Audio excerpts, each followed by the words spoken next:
My daughter asked me to meet my granddaughter after 17 years. Am I the asshole for saying don't care for her or her daughter and to never contact me again? Original post, June 28, 2024.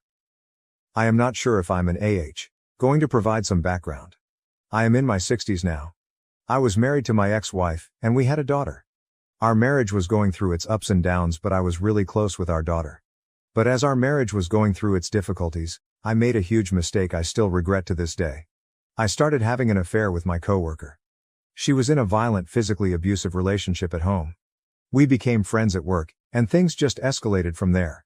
She got an out from me, she got the support she needed to file for divorce from her husband, who is currently in jail now. The affair went nowhere and we called it off shortly after, but I was glad that she got out of her abusive relationship and that she was safe. But when my ex-wife found out about the affair, things didn't go well. She lashed out and said a lot of horrible things about me to our daughter, who was 15 at the time. I admitted full fault with the affair, but even after the divorce, I sensed that the distance between me and my daughter was growing, until one day, my daughter said she wasn't going to speak with me anymore, and she was going to cut me off from her life forever.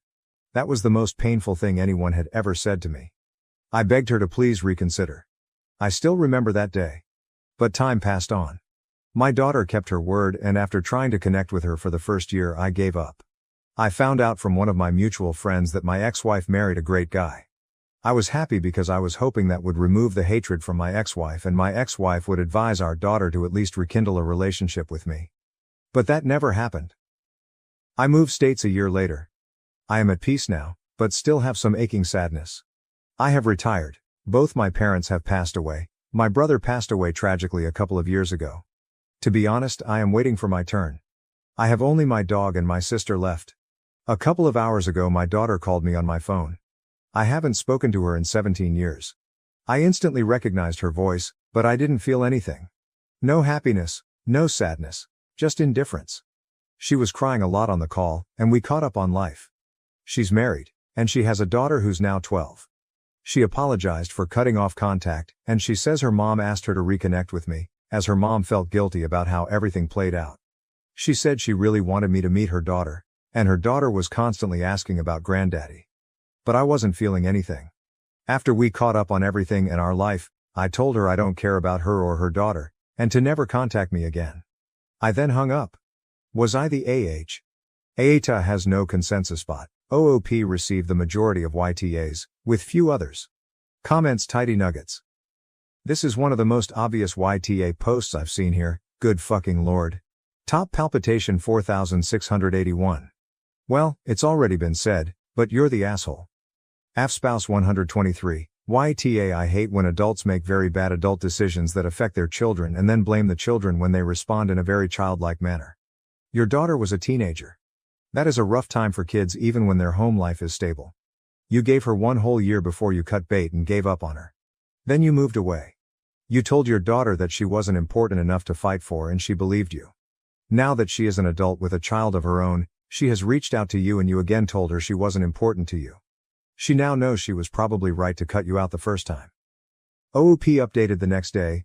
Same post, June 29, 2024. Update. Look, I was extremely drunk last night. The words which came out of my mouth weren't the best, and my comments on my post weren't great either. Seeing how everyone said I was the I decided to call my daughter again an hour ago. I didn't really expect her to pick up the call, but she picked up immediately. I apologized last night, and she said there was no need to apologize. I then sent her a link to this Reddit post on messages, and told her I know I was the and thousands said so. She again said I wasn't the She started crying again. I told her she's free to come to my house anytime the next 4 months, because after that I will be leaving the country with my sister and our dog. Our parents left us a nice farmhouse in their home country, and we will be spending the rest of our lives there. I sent her my address and messages, and my daughter said she'd come with her husband and her daughter by the end of next week. She asked if she was welcome to stay there for multiple days, and I told her she could stay for however long she wanted, as our house was spacious enough. Update 2. I have moved to the farmland, and am looking forward to spending the rest of my life here with my dog and my sister. It is peaceful and scenic.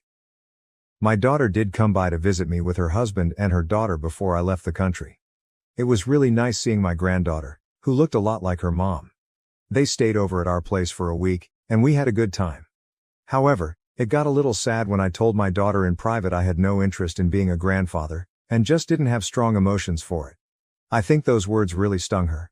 And my daughter did cry a lot after I said those words. My daughter wanted to rekindle our relationship, but it's just too late now. I told my daughter she's free to visit me in the farmland anytime she wants and the house is always open, but I doubt she'll be visiting anytime soon.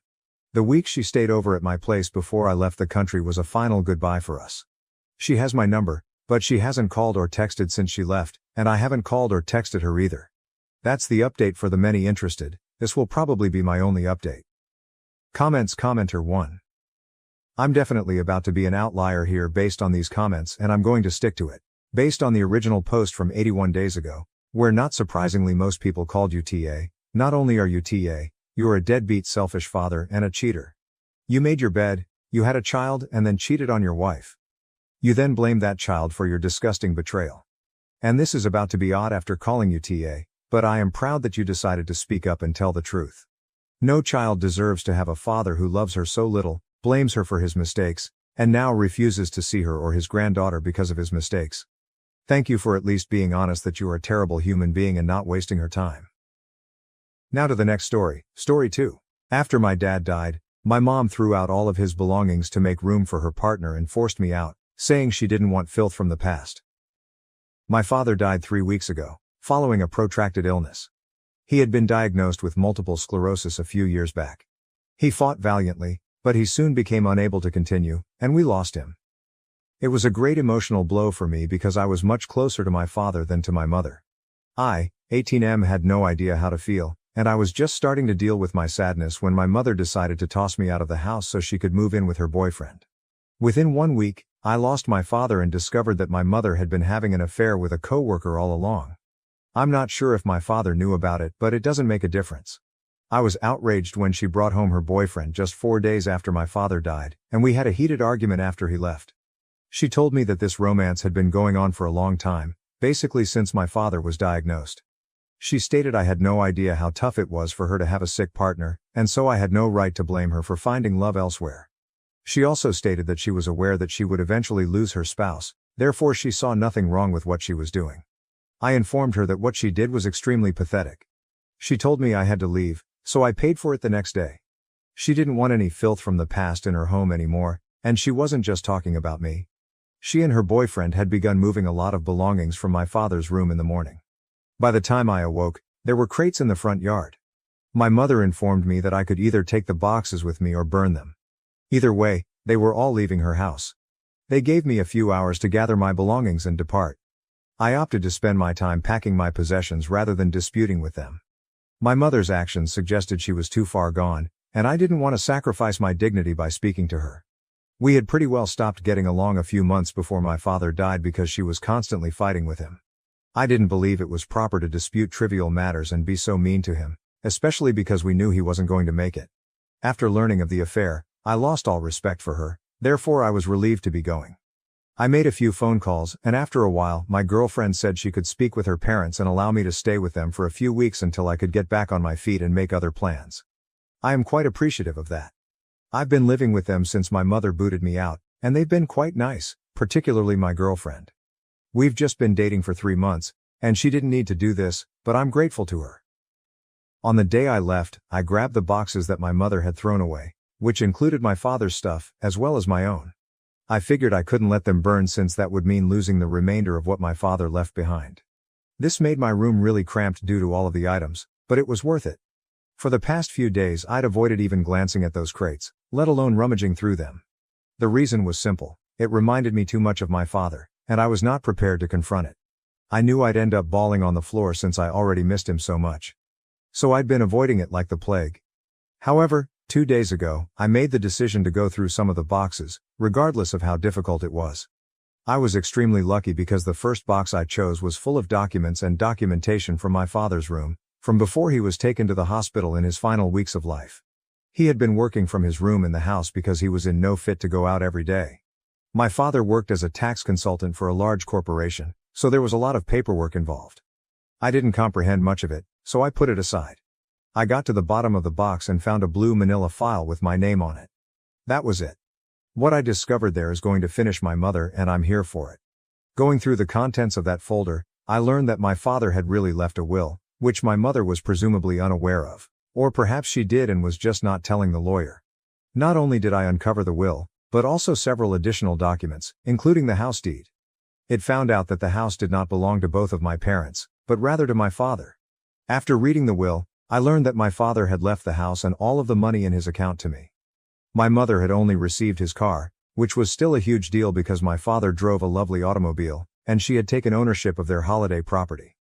I recognized my mother had no right to kick me out of the house because it did not belong to her, now or at any moment. It was originally my father's, and it is now mine.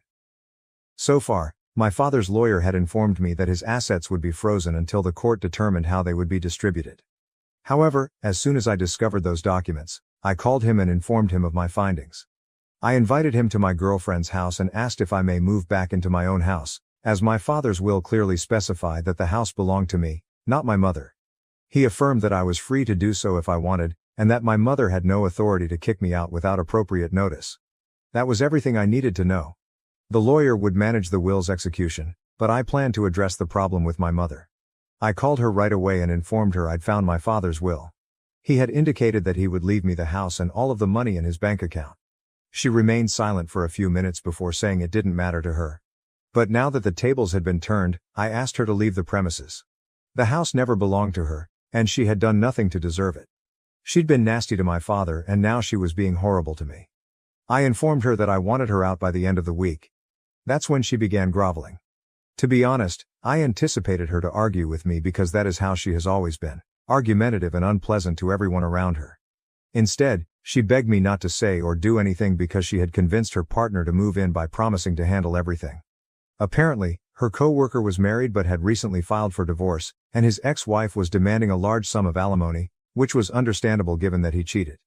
He was concerned about it, and my mother promised him that she would manage everything for him. This meant allowing him to live with her so he didn't have to worry about housing or rent and could concentrate on his divorce. If I approached them and stated that the house did not even belong to her, she would be screwed. So if I talked to her boyfriend, she would not only be homeless, but also alone. I'm not a cruel person, so I told my mother she could keep behaving as if she had the means to help her partner, but I didn't want her to live in my house anymore. I vowed not to say anything about what she had told me as long as she agreed to leave the house by the end of the week. I didn't care where she went. All I needed was for her to leave so I could return to my home. Then she started telling me it wasn't fair, it was blackmail, and I couldn't do this to her. I reminded her of how cruelly she had treated me just a few days before, so it was absurd that she wanted me to consider her circumstances now. I did not believe I was being unjust. After disagreeing with me for a while, she began crying on the phone, saying she couldn't believe I was treating her like this simply because she wanted to be happy in her life for once. She claimed she didn't want to marry my father, but she was already pregnant with me and her family had pushed her to. She claimed my father had never treated her properly, had always been preoccupied with his work, and had never made enough time for her. She was only trying to have a good life with her partner, and the only reason she kicked me out was because she knew I was like my father. I wouldn't stand in the way of her happiness. She stated that my actions were proving her point. I didn't know what to say at this point, so I told her she had 1 week and hung up. Since then, I've been feeling rather guilty. I'm not sure why, but hearing her cry over the phone made me feel horrible. I'm not sure if this is because I'm doing anything wrong, or if it's simply because I'm a sensitive person who can't bear hearing people cry. I'm bewildered, so I'm here to ask, AITA, why did you tell my mother and her boyfriend they had 1 week to vacate the house? Edit. I don't have any family in this state, so I had to rely on my friends for aid. I've spoken with my grandparents because I'll be attending college in a few months and will need their support to handle expenditures. After describing the issue to them, they severed relations with my mother. She's probably not worse off for it, because she never got along with her own parents and only had a cordial relationship with her in-laws. Regarding the will, I'm not sure why my father left the house and all of his money to me, or why he hadn't discussed it with his lawyer. I did ask my father's lawyer about it and he revealed that he had been urging my father to prepare a will since he was diagnosed, but my father kept claiming he would do it later. Now, it appears that he left behind a holographic will because there were no witnesses or lawyers involved, which may make it simpler for my mother to fight it. We'll deal with it as it arises. Fortunately, in our state, even such wills are regarded as genuine, and I'm thinking my father was aware of this. As for why he left the most essential stuff to me, I'm guessing it's because he presumably drafted this document while at home, and my mother had been arguing with him over nothing in particular. She was only arguing with him because she could, and he couldn't just leave her, no matter how upset he was. I suppose that is why he took this decision, and to be honest, I believe it was a good one. To address your questions, I don't know my father's specific motives, but here is my theory. Update 1. Hello, I am still living with my partner, and after reading the comments, I have decided to rethink my decision. I will continue to insist that my mother leave the house, but I have chosen to modify the terms of my agreement. After I posted the last update, many of you urged that I consider the possibility that my mother will fight the will, which would cause me a lot of grief. I thought about it, and you were correct. I didn't think about it at first, so I called my mother back. I informed her that I was now willing to give her 6 months to locate a place and move out of the house. She looked astonished when I mentioned it because we hadn't spoken since our last conversation. She didn't have an explanation for her change of heart, but I did tell her that since I was giving her 6 months, she needed to swear not to fight my father's will. Hopefully, 6 months would be enough time to verify the legality of the will in court, and then we could begin dividing the assets. I suppose 6 months would also allow my mother's boyfriend enough time to finalize his divorce. Personally, I would have liked to generate a lot of hardship for my mother and ask her to leave within a week, making sure she felt as bad as I did. But hey, I need to. Right now, it's more vital for me not to act rashly because that will only lead to difficulties for me rather than her. She stated she would think about it before agreeing to anything, so we'll see what she says. Update 2. Hello. 3 days ago I told my mother that if she promised not to fight the will I would let her stay in the house for another 6 months. I was leaving for college in 3 months anyhow, so I assumed I'd ask my grandparents to send me money so I could buy an apartment. I did not want to burden my fiancée by staying with her for so long, but her parents insisted that I do so. My girlfriend and I have only been together for 3 months, but we genuinely love each other, so she said the same thing. With my living arrangement fixed, I wasn't in a hurry to have my mother leave the house because it didn't make sense. I hoped my mother would agree to my demands so that I could have my father's lawyer sign off on them. If she signed a legal contract, she wouldn't be able to back out. I was expecting to hear from her with good news, but instead she called me today and asked if I expected her to sign any paperwork or contracts for our agreement. I instantly replied yes since I did not want to mislead her. And to be honest, I did not trust her. This was a given. She paused for a few seconds before telling me that she was not interested in signing a contract. That annoyed me because it implied that if she knew she had to stick to it or face the repercussions, she was hesitant to make any promises. I was upfront with her, telling her that if she wasn't willing to sign a legal agreement, my offer was off the table. I told her I didn't trust her at all, and she shouldn't be shocked considering her recent behavior towards me, which has been nothing short of nasty. I expected her to disagree, but she told me she agreed, though she also didn't trust me, insisting that I was unquestionably my father's kid. I had no idea what that had to do with anything, because neither my father nor I had ever done anything that could be considered untrustworthy. The only thing she had against my father was that she had been forced to marry him because she became pregnant with me, and my grandparents decided it was best to proceed with the marriage. That is not my fault, nor is it my father's fault. If she didn't want to marry him, she should have stood up for her rights. Besides, I am not even sure how true her narrative is. I asked my grandparents about it and they stated they hadn't really pressured her. But they had only encouraged her not to raise me on her own because she was so young at the time, and my parents appeared to be in love. Both of my grandparents suggested they marry, but there was no pressure on them. The other issue my mother faced with my father was that he worked too much. I don't believe that's a major issue because, of course, he had to work. My mother didn't work for the first few years of their marriage and finally started working about 7 years ago. She obtained the position since one of her friends and her friend's spouse founded the company. Otherwise, she would not have found the position she currently brags about. She claims to be an independent lady, but that is only because my father has always supported her. She had no right to say she didn't trust me because I'm my father's son. I was annoyed, so I told her she could do anything she wanted, but because she refused to sign a contract, I wanted her out of the house. I hung up before she could say anything. She tried phoning me numerous times after that, but I was too annoyed to speak with her. She hasn't called in the last half hour, but I'm confident she will. I will only talk to her after I've calmed down. Update 3. My mother did not call me again following our last talk, as I described in my previous report. I waited for her to call for the next 2 days, but she just did today. I was nervous because I wasn't sure what to anticipate. To be honest, on the one hand, I genuinely wanted her to agree to the deal I proposed, in which I let her reside in the house for 6 months until she could make alternative arrangements, in exchange for her not contesting the will. I thought I was being fair, but after our last disagreement I wasn't sure she would agree. When she called today, I tried to be kind and civil because this wasn't just about her. I also had something to lose. I was expecting positive news, but as soon as I picked up, she informed me that she had made her decision. She opted not to sign any contracts. Instead, she was determined to fight the will, and she had even consulted with a lawyer about it. I was taken aback because this obviously meant she would no longer be residing in the house, which belonged to me. I told her that if she contests the will, she will no longer be able to live in my house. I hoped that would bring her back to her senses, but she said I had no authority to kick her out because the will had not yet been ratified. She had a point, but she also had no authority to kick me out because we were in a bit of a gray area right now. I told her we'd probably have to live together until the probate was completed. That concept clearly made her uncomfortable, and after a few seconds, she informed me she'd look for a place to live, but she'd take her time because I had no right to tell her what she should do. I assured her again that she could take as much time as she wanted, but that I would be back by the end of the week. She began ranting, accusing me of being a bother and claiming she had done nothing to deserve the harassment I was subjecting her to. I almost laughed because her claim that I was bothering her was the biggest joke of the century. She kept attempting to rant, but I hung up because we had nothing else to talk about. She'd made her decision and I didn't think I could change it anymore. I'm going to do what I believe is right and she can't stop me. Her partner, who is going through his own divorce, will not be much assistance to her either. I, on the other hand, have my family, girlfriend, and friends on my side. In fact, I believe I will tell her boyfriend the truth about my mother because I have been withholding information for far too long. Since she has made up her mind, I have decided to be an inconvenience, and there is no reason to keep this a secret any longer. Update 4. I did it. I informed my mother's lover the truth about the situation at the house. I don't think he had any notion until recently, which is strange considering he lived with my mother.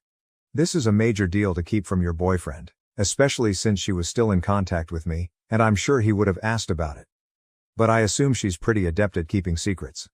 After all, she hid her affair for a few years. It was not difficult to reach him. I just searched him up on Facebook and sent him a message containing proof. I also explained why I was telling him the truth now and not earlier, because I had been negotiating with my mother. But since she had made it apparent that she was not interested, I believed he had a right to know the truth. I sent the message 2 days ago and I finally heard from my mother today. I was expecting an eruption, but I didn't realize it would come so late. Anyway, she tried contacting me this morning, but I blocked her out of frustration. I've also blocked her on social media. When she ran out of other ways to contact me, she set up a fake email account and sent me a message from that address. In the email, she said that I should be pleased now because I had caused so much drama between her and her boyfriend for no reason. She claimed he had decided to leave her and return to his wife to attempt to work things out, blaming her for the entire situation, which, to be honest, he was correct about. I'm not really sure what she's furious about. The message was lengthy, and it contained warnings that she would make sure I paid a high price for this. All I could think was, she can bring it on. Truth be told, she no longer scares me. I've already lost all I could lose, and there's only one direction to go. Up. So, I'm looking forward to the court case. Update 5. Hello guys. I haven't kept you updated on what's been going on in my life over the last year, and I believe it's time I did. As I previously stated, I was looking forward to the court process, and my mother did end up fighting the will.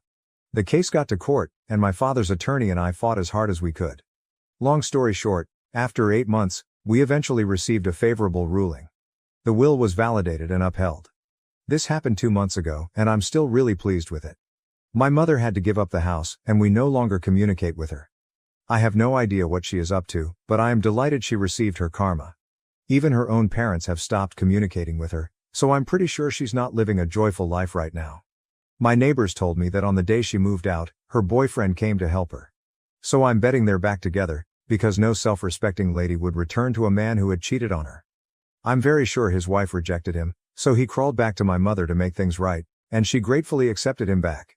Honestly, I'm pleased they're together. They deserve each other.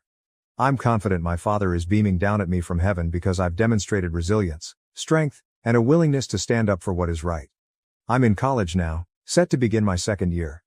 My grandparents are currently supporting me financially, and they will continue to do so until I find work, for which I'm glad. I know many of you are intrigued about my relationship. She also attends college, and we meet on weekends. In fact, we're arranging a little break for just the 2 of us this weekend. We are still going strong and are really serious about each other. Life is currently serene, and I am grateful to be at this point. Getting here was the most difficult part. After that, everything else felt easy. Now to the next story, story 3. Caught my pregnant wife on camera cuddling with a coworker. Now I'm questioning everything, including paternity. My wife, 38F, and I, 39M, have been together for 12 years. I don't know how to characterize it other than as the perfect connection. In 12 years, I believe we've only raised our voices at each other perhaps 2 or 3 times. We do everything together, but we've never had a problem letting each other live our own lives and pursue our own interests.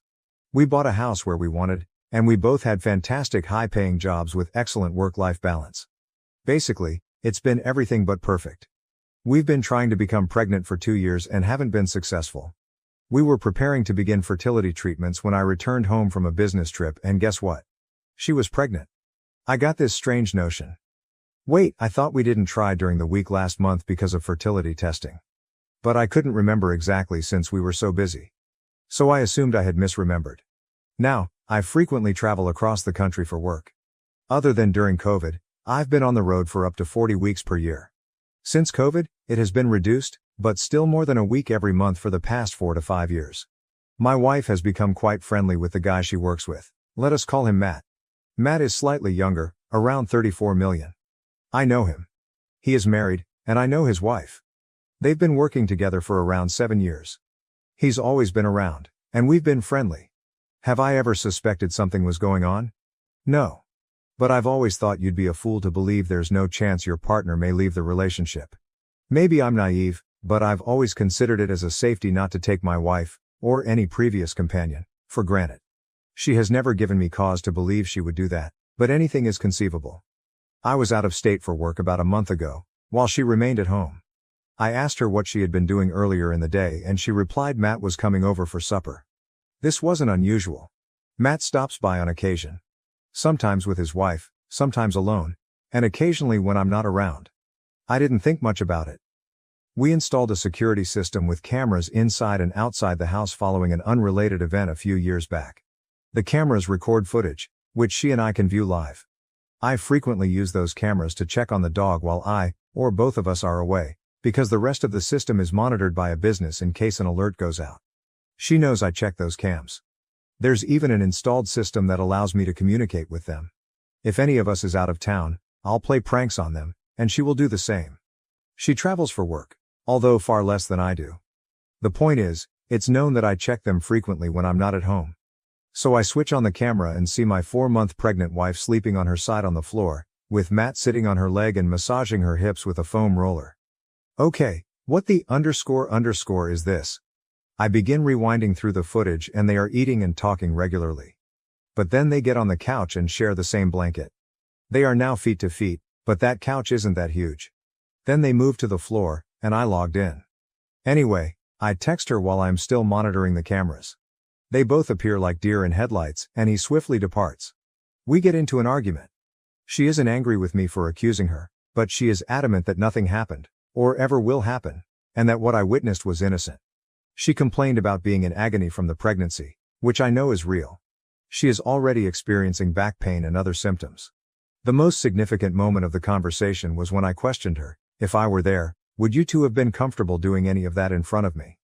She hesitantly said, no, probably not. I told her I didn't want to talk after that, but we'd discuss it when I returned home in 3 days. That's when it occurred to me. What if my strange gut feeling about her telling me she was finally pregnant was related to this? What if my 1% chance came true and we did not have this child? It's now eating away at me while I spend 3 days alone in a motel 1,000 miles away. I resolved with myself that I believe it is less likely than more likely that something between them occurred, but my 1% has now increased to 10%, 20%, or possibly more. When I arrive home, she's walking on eggshells and doesn't say it. I wait to see what she will do. 2 days later, she finally brings it up and collapses. She claims nothing happened and that she would never cheat. She doesn't go beyond to prove her innocence, which I viewed as a positive sign. Anyway, we resolve the issue and continue forward, at least for the time being. I'm still coping and figuring out how to trust her after all this time. I'm gradually realizing that they've been pals for a long time. Maybe he has intentions, but I don't think she does. I've spent a lot of time with both of them and have never noticed anything wrong. What is destroying me right now is the concept that if I am wrong and something happens, I will be able to deal with it. What if the child is not mine? I've never mentioned it in our disputes or the few lengthy discussions we've had about the problem, and she hasn't either. Mostly because I don't want to further the situation by crushing her, especially if she's telling the truth, which I mostly believe. The only option I can think of at this point is to wait until the baby is delivered and then order a paternity test in secret. Should I do this? Should I tell her and deal with the situation now? If you were a woman in her circumstances and told the truth, would it ruin you or your opinion of me? If I asked you if you were lying, how would you respond? I don't want to ask such a vague question, but what should I do? Mini update. There are a lot of comments. Thank you everyone. More than I can handle directly, but I'll continue reading. Some have made valid comments about tackling it now rather than later, which I am contemplating more than previously. Thank you to those that concentrated solely on my relationship. I understand, but that is not my main focus right now. We've been discussing it a lot.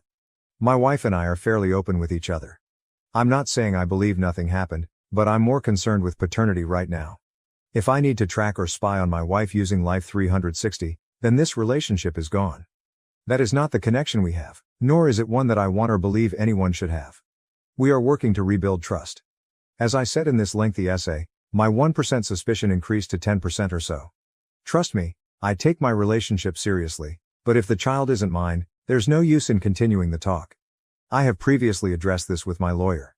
I don't live in a state where the birth certificate issue would be a problem. If I have documentation proving the child is not mine, divorce will be less of an issue. We are both in independent financial situations, so it will not matter much. I'll keep updating this page as long as possible and offer an update when and if anything is fixed. Update 1, May 10, 2024. She was out of the state on a work trip until late last night. It is Friday, and she is working from home in our kitchen today. I asked to speak and brought it up, requesting a paternity test. She quickly responded yes, without hesitation. She stated unequivocally that she has no reason to be concerned. She has no trouble taking the test right now. The one condition I left was that if it is at all intrusive, according to our doctors, I am fine with waiting till it is low risk. I'm not a doctor, and I have no idea what they'd have to do to test now, so we'll see. But she is aware, and we are receiving one. It was a decent and lengthy talk. We're currently sitting together for lunch. She has no idea I did this on here, therefore the new account because she is on here somewhere. Thanks to everybody for your assistance and opinions. A lot of you reminded me that we are already very open about everything, and if nothing happened, she wouldn't be concerned about getting a test. I was more concerned about her health and adding an absurd level of stress if there was a problem, given she is in a high-risk pregnancy and it has taken us so long to become pregnant. So again, thank you for your assistance. I suppose I could update whether the child is mine or not, but I'm not sure how long it will take. I am 90 to 95% certain the baby is mine, but this will help us continue the conversation. Update 2, because it appears to be a more relevant topic in this post than in the other, I do have the film. No, I have not spoken to Matt yet. He's informed her he wants to discuss it, but I've ordered them to wait. My relationship with my wife, as well as the paternity test, are currently the most important things. I will ultimately speak with Matt. No, I am not going to purposefully entangle Matt's wife. I don't see why I would, except to be vindictive. I won't cover for him, of course, but his relationship is his, and mine is mine. I'm not interested in making things worse. Whatever happens between him and his wife is none of my business. We've had a lengthy discussion about why my wife believed she could be intimate with someone else. Nothing is being neglected. I could write an essay about our history, her motivations, and my thoughts about it, but instead I'll simply state that I'm aware of it. She denies any more wrongdoing, but concedes it was not a good appearance. She was not thinking about it at the moment, and that is what we are currently dealing with. When asked if it appeared harmless and if my wife visited Matt's house when his wife was not present, I said that she was 4 months pregnant and I was at home. We've been so busy with work that the days have blended together. Trust me, we are quite open people who are at ease with themselves and one other. I'm not sure if she's been to his place without his wife. I mean, the 3 or 4 of us maybe only hang around once or twice a month, but they work directly together every day and have for years. So, obviously there is some closeness there. They are both in senior executive positions at their organization. I too have long-term female friends with whom I have traveled, had dinner, and hung out in hotel rooms, but I have never crossed any lines since it is not who I am. I'm married, and I adore my wife and life. I see no reason to do anything inappropriate. So yeah, The optics are awful, but I need to determine whether it's just lousy optics or anything else. Matt may have motives, but I'm not sure. That's the thing I need to figure out, if I trust her to handle it. She claims she has never been aware of Matt's intentions. She spends almost the same amount of time with him and his wife as he does with us. She works in a building nearby, while I reside on the coast while my company is headquartered in Chicago, so my coworker buddies are considerably more dispersed. We can't simply grab after-work beverages as others can. Because of this, I frequently attend her work hangouts rather than my own. I'm also acquainted with her CEO, so while it's not ideal, I've always trusted her. I've never had a reason not to, until now. This is the first fracture or ding in our 15-year-old trust. To clarify what happened that day, my wife said something to Matt, who froze. He murmured something I didn't hear and she added, "No, don't worry about it." He put something in the dishwasher and she let him out the front door. He did not jump out the window or anything. I'm not going to include every single nuance or detail in this post because it would take hours to write, and I'm not uploading security tape for strangers to see. I installed the security system after an event involving a stranger on the internet. I'm not suggesting nothing transpired between them, rather I'm not sure. That is what my wife and I talk about practically every day, and what we are going through. The original point of this post was that we had not discussed paternity. I didn't want to place her in a situation where she would lose the child, whether mine or not. Not only was I unable to describe every delicate detail, but I also included incorrect details about our life that had nothing to do with what happened. I used to be a minor public figure and some internet troll came across the country to threaten us with death. It grew to the point where the federal government had to intervene. People here are jumping to conclusions with far less knowledge than I do, and they are ignoring the original premise of the post and the questions I posed. Some inquired if I had informed Matt's wife. No, I have not. She is my wife's friend, but we don't spend much time together. I know her through my wife and I only see her every few months, at a bar after work or when they come over for dinner or to hang out. We are not best buddies. Should I actually go tell her, "Hey, your husband was at my place"? I knew he was there because I observed him apply a foam roller to my wife's hips while sitting on her feet. It's pretty apparent there, and I'm not sure, but she might be carrying his baby. This is not a soap opera. I have nothing to tell her, so why would she believe me based on the scant facts I have? And why or how does that help my situation? If all of this is incorrect, then I've ruined my relationship by acting like a child and inciting drama for what appears to be vindictive reasons. Plus, I would place them in the same scenario as we are now, for something I don't even know is true. I believe you have completely lost the plot here. Update 3, August 21st, 2024. Hello everyone, here's your next update. I also included this in the recent update. This is where we are at. Yes, my wife is still extremely pregnant. She is at the hard to pick things up off the floor stage. She's due in 8 weeks, but it's actually 6 weeks. I simply looked at the calendar. We are currently having weekly ultrasounds. The youngster already weighs approximately 5 pounds and has a large head. Her and I had very lengthy, direct chats about everything. She is convinced that nothing has ever happened and never will. For a long time, she was furious with herself for triggering this and my doubts. I've done my best to correct this, because I need to keep the stress off her as much as possible right now. But it will definitely be reviewed after the birth. As I've stated throughout, my only concern is the child and the successful birth. Okay, mostly. Perhaps not only asterisk. The only thing we still disagree on is that I believe he was getting too close because he had developed feelings or was receiving attention that he wasn't getting elsewhere. She doesn't see it that way, but she has admitted that it is feasible, even if she was unaware of it. When I told her I wanted a paternity test, she readily consented, stating it was no problem at all. My only caveat was that it not be medically risky or stressful, as she is in a high-risk pregnancy.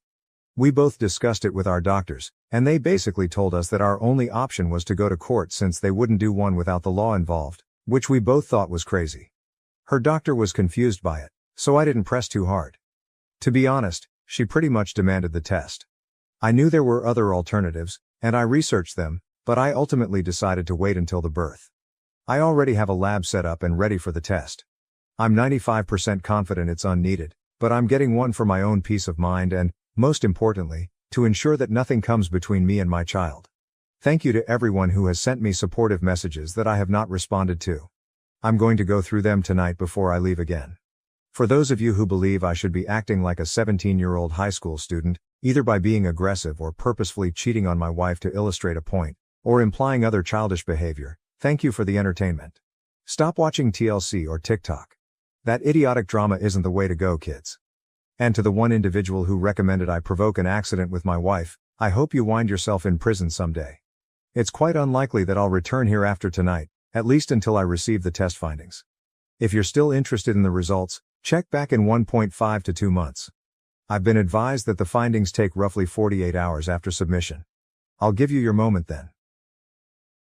Now, on to the next story, Story 4. I suspect my husband may be the father of his best friend's children, and now one of them is showing interest in my daughter.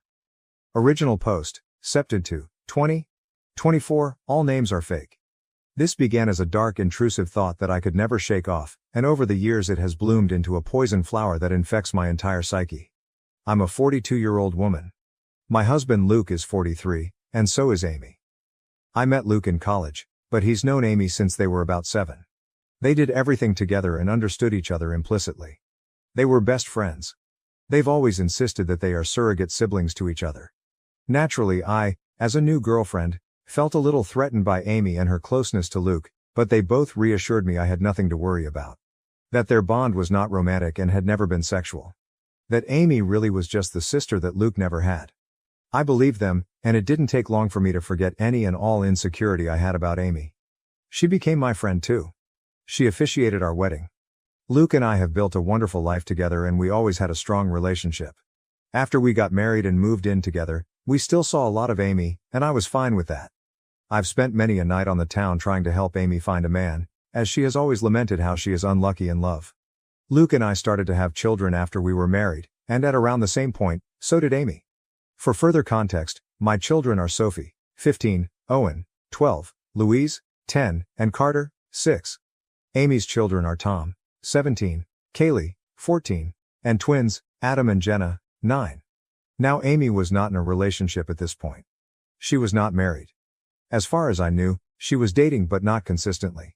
As Luke and I had more kids and our family grew, periodically Amy would find herself pregnant as well. It happened a few times, and Luke and I never knew anything about the fathers in question. I kind of assumed that maybe Amy was sleeping around and not keeping in contact with her one-night stands. Luke agreed this was probably the answer. While I did ask each time if Amy knew the paternity, she always said no, and she didn't seem that worried about the idea of raising kids on her own, so I didn't pester her. Of course, she had us to support her, so there was that. While Amy never asked for any help, of course Luke was never going to let his best friend struggle to stay afloat when she had children to raise. Financially, we are very fortunate and privileged. I have a job that pays handsomely, and Luke also had wealthy parents who already knew and loved Amy, so they were happy to provide for her. My in-laws defy all stereotypes, they are the kindest and gentlest people. So we were able to support Amy. To get her somewhere to stay with her kids. People might be tempted to call her a leech, but I never saw it that way. None of us did. She needed help and we could provide it. I also know people are going to criticize her for her lack of responsibility and question why she never used more reliable birth control. Honestly? That is a long story that I don't want to get into because even I don't fully understand her reasoning, but it was quite important to her that she never be on birth control and that whatever came of that choice, she would accept. It wasn't religiously motivated, I know that, but it was that degree of significance to Amy. She really did not want to take birth control. She's explained it to me more than once, but I'm still not clear on why. Of course, Amy being Luke's best friend since they were kids, it's not unreasonable that sometimes they hang out together while I'm not there. Hey, that's fine. Sometimes I hang out with Amy one-on-one as well, though Luke does it more. She was his friend first. This included him going over to where she was staying and at times, sleeping over there. Was I a fool to trust him and believe nothing was going on? Perhaps. But for years, they presented as being buddies. Like siblings. I didn't pick up on any vibes between them, not ever. As one can expect, our children were brought up together. Not in the same house, our home is decently sized but even we don't have the room for 8 kids.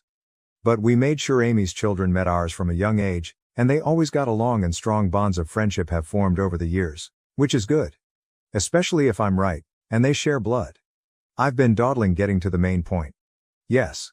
I have come to suspect that Luke fathered at least one of Amy's kids, if not all of them. Frankly, I do suspect they are all his. I would never have believed my husband to be capable of such a thing, and he's given me no indication that he is the unfaithful sort.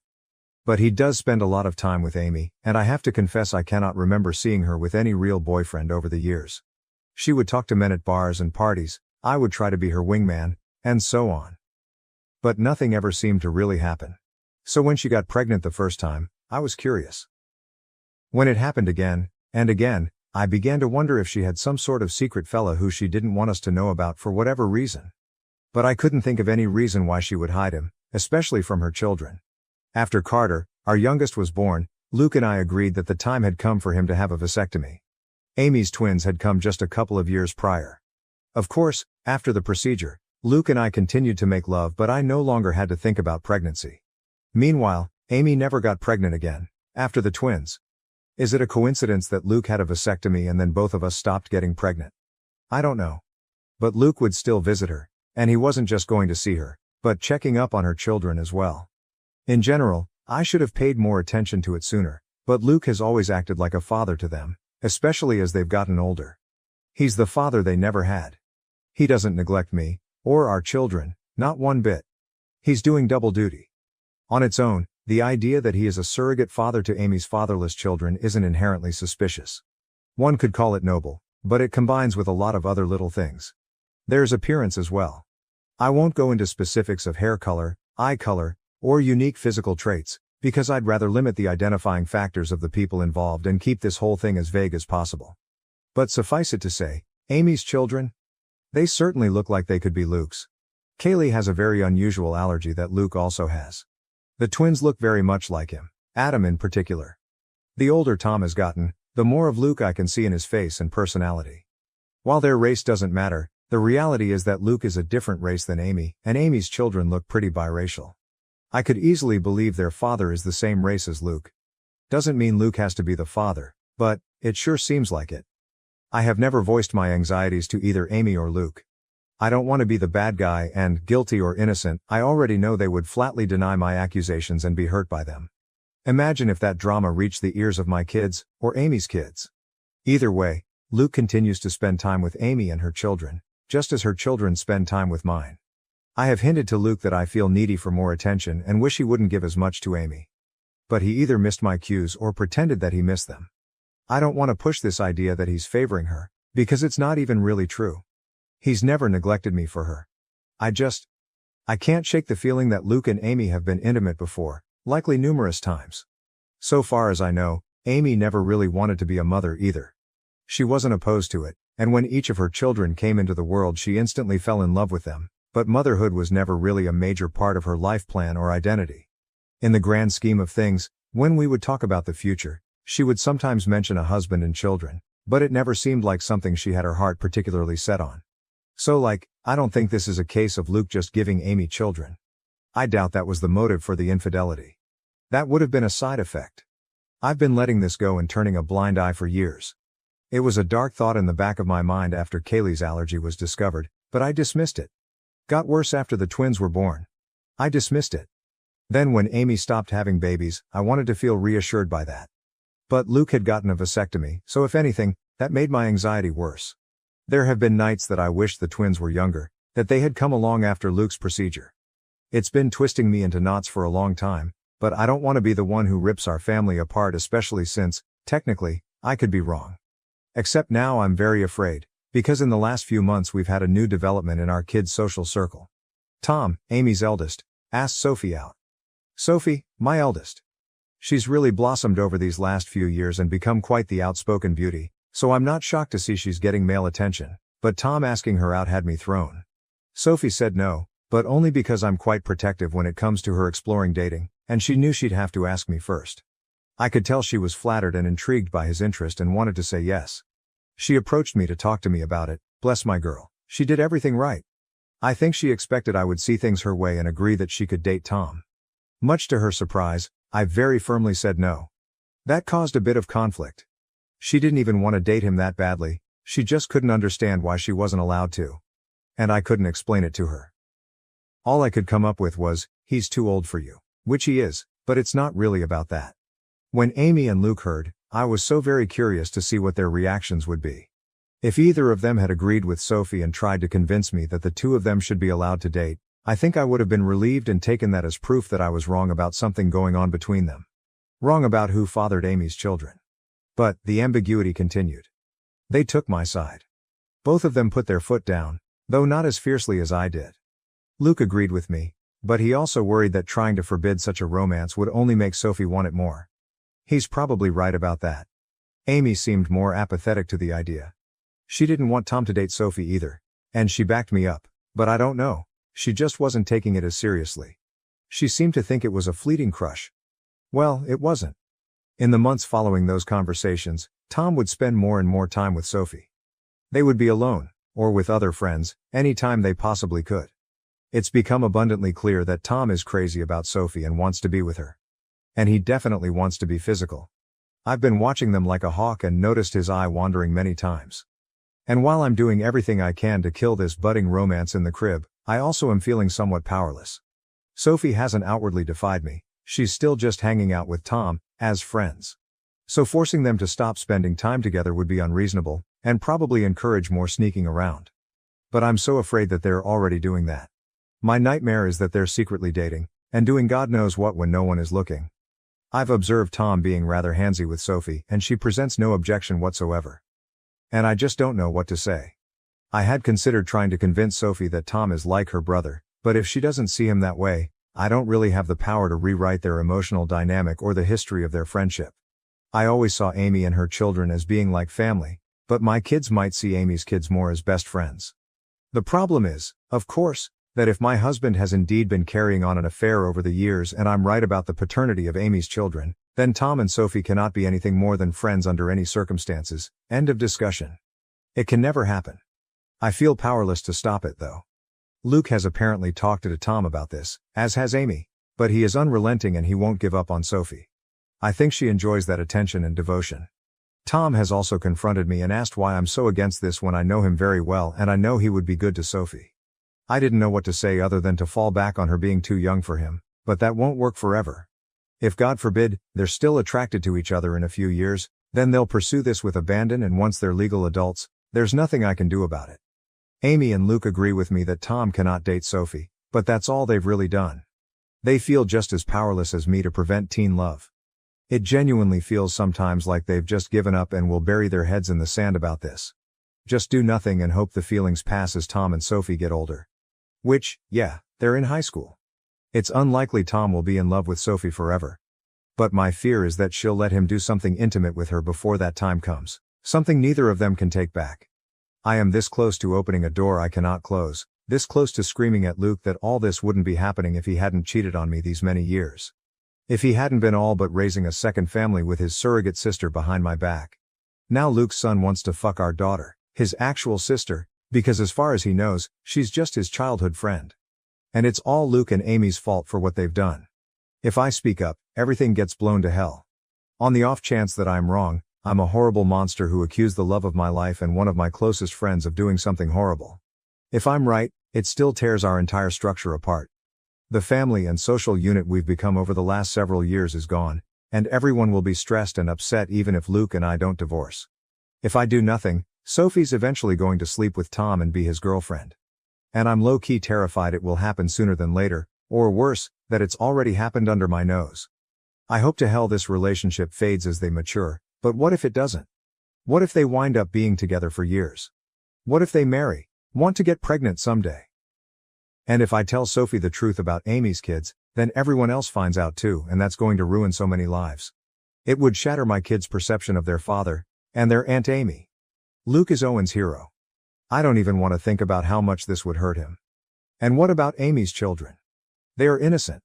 They didn't ask for this, they don't control where they came from, and I don't want to hurt them. Admittedly, I'm not happy with Tom at the moment. A week ago I saw him put his hand on Sophie's butt and I wanted to knock his teeth out. But even he doesn't deserve to be burdened by the knowledge that it's his half-sister he's been fantasizing about. It's all so fucked up and I don't know what to do. I've been looking the other way and letting my husband and his best friend insult me for such a long time now. I thought I could live with it. But this business with Tom and Sophie has me distressed. About a year ago, I suggested we do one of those. Just to see Luke's reaction. He was very staunchly against it, didn't want the government to have our DNA, kept saying ancestry tests were a scam anyway. I brought it up to Amy, and guess which one of us she agreed with? OOP on if Luke knows she knows about him and Amy, OOP. The thing is, I think he's aware that I know. Assuming it's true, and I'm not imagining things, it's kind of been an unspoken reality for a while now. Update 1, Reddit won't let me post a link, so you'll have to find the original post on my account page. Sorry for the inconvenience. I could summarize the original, but these posts are already quite long as it is, and frankly, the TLDR is in the title anyway. So here goes. First of all, wow. I did not expect my post to get as much traction as it did. I was half worried that someone in my family or social circle might find it, especially when someone alerted me that the post had been shared to Facebook. But, as far as I can tell, no one in my family has seen it. I want to thank all of the kind commenters who wished me well. To those who were more frustrated with my indecision, I get it. But I was operating with an uncertain situation and the stakes were incredibly high. I feel like no matter what choice I made, something could and likely would go wrong. I've spent the last 5 years imagining different scenarios based on different ways I could go about this if I ever decided to act on it. To everyone who was clamoring for an update, I have one for you. I previously said that I was going to do a secret DNA test, that I had decided on that course of action. In the end, I couldn't go through with it, and now I am regretting that, because the window to do so has essentially closed. I just felt like it would be out of line for me to do that to another person's child behind their back. Ethically, it was dicey. I've since consulted with my lawyer as many commenters suggested, and she advised me against doing so, because no matter what the results were, it would make me look bad in a potential divorce proceeding. But I really wish I had done it anyway, and just not told anyone. Because I really, badly need to know, and I still don't know for sure. Likewise, I wanted to tell Sophie in confidence, but the more I thought about it, even that seemed over the line. Like I had no right to plant such ideas in her mind about her father without even talking to him first. So what I ended up doing was confronting Luke and Amy. Many comments suggested this as well. I finally told both of them that we needed to have a serious talk. It felt counterproductive to approach just one of them, because I figured they would tell the other about what happened in their own words before I could prepare my own. I wanted them both to hear what I had to say. Once all the kids were at school, I laid down all of my suspicions and the reasons. I made it clear how much I love both of them, but a combination of clues had led me to notice the similarities between Luke and Amy's children. And I didn't even list all of them in the original post. For example, Luke has been a sleepwalker in the past. So have Sophie, Tom and Adam. I said over and over how much they meant to me and how I didn't want to believe it, but the thought had crept into my mind in the past. How I had dismissed it before, but now, with Tom and Sophie having crushes on each other, it became necessary to pose the question. So I asked if they had ever crossed the line. If Luke had ever been unfaithful. If there was even the slightest possibility that any of Amy's children were his. I was just trying not to cry. Well, they reacted exactly as I would have expected. Their responses were perfect and so very well rehearsed. I genuinely can't tell if it was honest emotion or powerful gaslighting. Amy was more upset than Luke, or at least more outwardly upset. She was angry, offended at the accusation. Luke just seemed heartbroken by it. Maybe they were just acting, but I don't know. Somehow they had reasonable responses to all of the points I brought up. They asked questions I didn't know how to answer. I had never objected to them having alone time before. Why did it suddenly bother me now? Do Amy's children really resemble Luke that much? Or are things like hair color pretty basic traits to have in common? The whole family had always treated Amy and her kids as part of our unit, and I had previously commended Luke for stepping up and being a father to Amy's kids since they didn't have one. Why was I now saying it was a bad thing? What exactly did I want them to do? How could I think such a thing about them? Why had I waited so long to say something? Luke was more understanding than Amy. He respected my feelings, or at least he acted like he did. Amy appeared to feel more betrayed by what I said. I ended up apologizing several times even though I'm not sure I did anything wrong. Luke also apologized for anything he'd done to indicate he was unfaithful. I asked Amy more pointedly that, if not Luke, who had fathered her children. She snapped back that it was none of my business, and I could tell she was in no mood to get personal or vulnerable with me after my accusations. I'm not proud to say that I lost my temper, and said that after everything we had done for her and her children, such information was not a lot to ask and perhaps she owed it to us. I regretted the words as soon as I said them, but Amy shouted back that *I* had never done anything for her, that it was Luke and his parents who had kept her afloat all these years, not me. She went on a longer tirade about how I had always acted superior to her, which I don't believe I did, Though it's possible that I gave off that vibe unintentionally. Luke did his best to calm her down, but the room was still fraught with tension.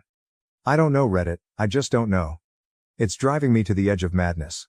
There is a way to be certain, of course, not certain of my husband's fidelity, but of the paternity of Amy's children. So I asked Luke, for my own peace of mind, for the sake of our daughter, and for our family unit, if he could please get a DNA test done, a paternity test. I went on to say that I knew he disliked and distrusted such things, but that I really needed this. I could see the pain in Luke's eyes. Maybe it was an act, but he did seem genuinely hurt that I was asking for this, that him giving me his word that he had always been faithful was not enough for me. But he very reluctantly agreed to participate in a DNA test. Unfortunately, Amy did not, and that's where we hit a roadblock. I was afraid of this. But Amy was infuriated at the whole concept and told me in no uncertain terms that I would not be getting samples of her children's DNA and basically told me to fuck off for asking, several times in several variations.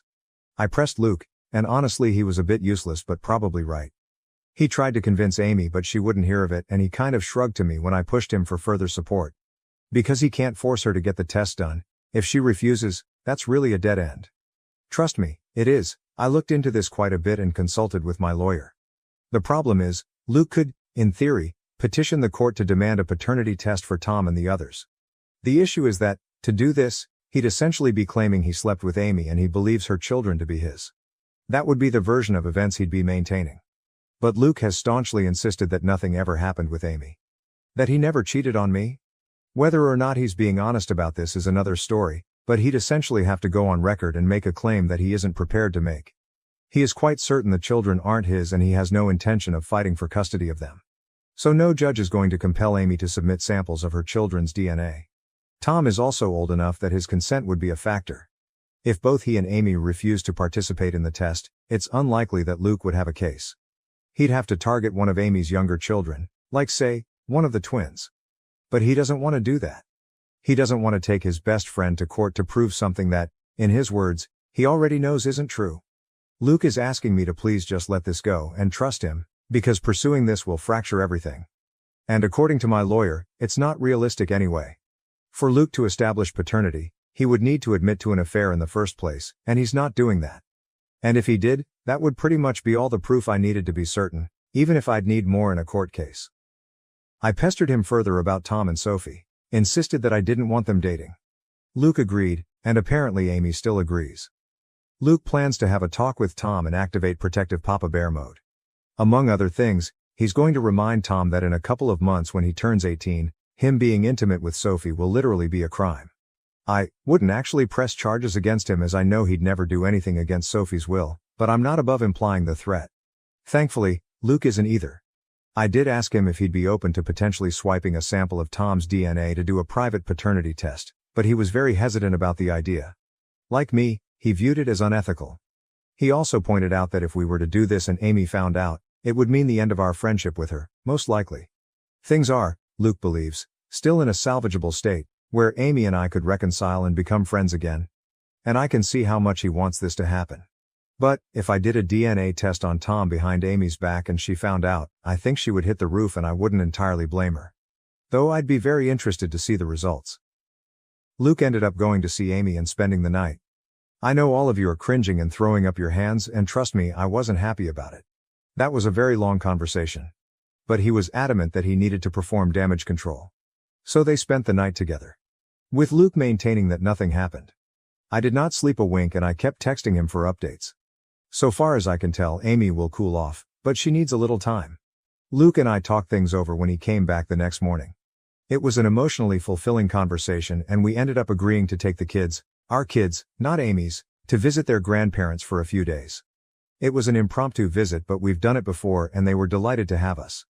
I just really wanted our family to spend some time together away from Amy's side of the family, so to speak. I always love getting to see my in-laws. I'll refer to them as Jim, 75M, and Kat, 67F. I know Reddit is famous for stories about the mill from hell, but in my life that couldn't be further from the truth. I feel safe with them. To the point that when they took notice of how distant Luke and I were from each other, I finally relented and confessed my fears. I told them of my anxiety that Amy and Luke were having an affair, and that Amy's children might be his. Here's where things got a little bit interesting. When I told them what I was feeling, Kat just gave Jim this pointed look, and did a big, dramatic sigh. So it turns out, Kat has had similar misgivings to mine and genuinely suspected over the years that Luke and Amy were closer than they'd ever admit, that they had crossed the line in the past. Jim, on the other hand, simply refuses to even consider the idea. He has always insisted that Kat is seeing things that aren't there.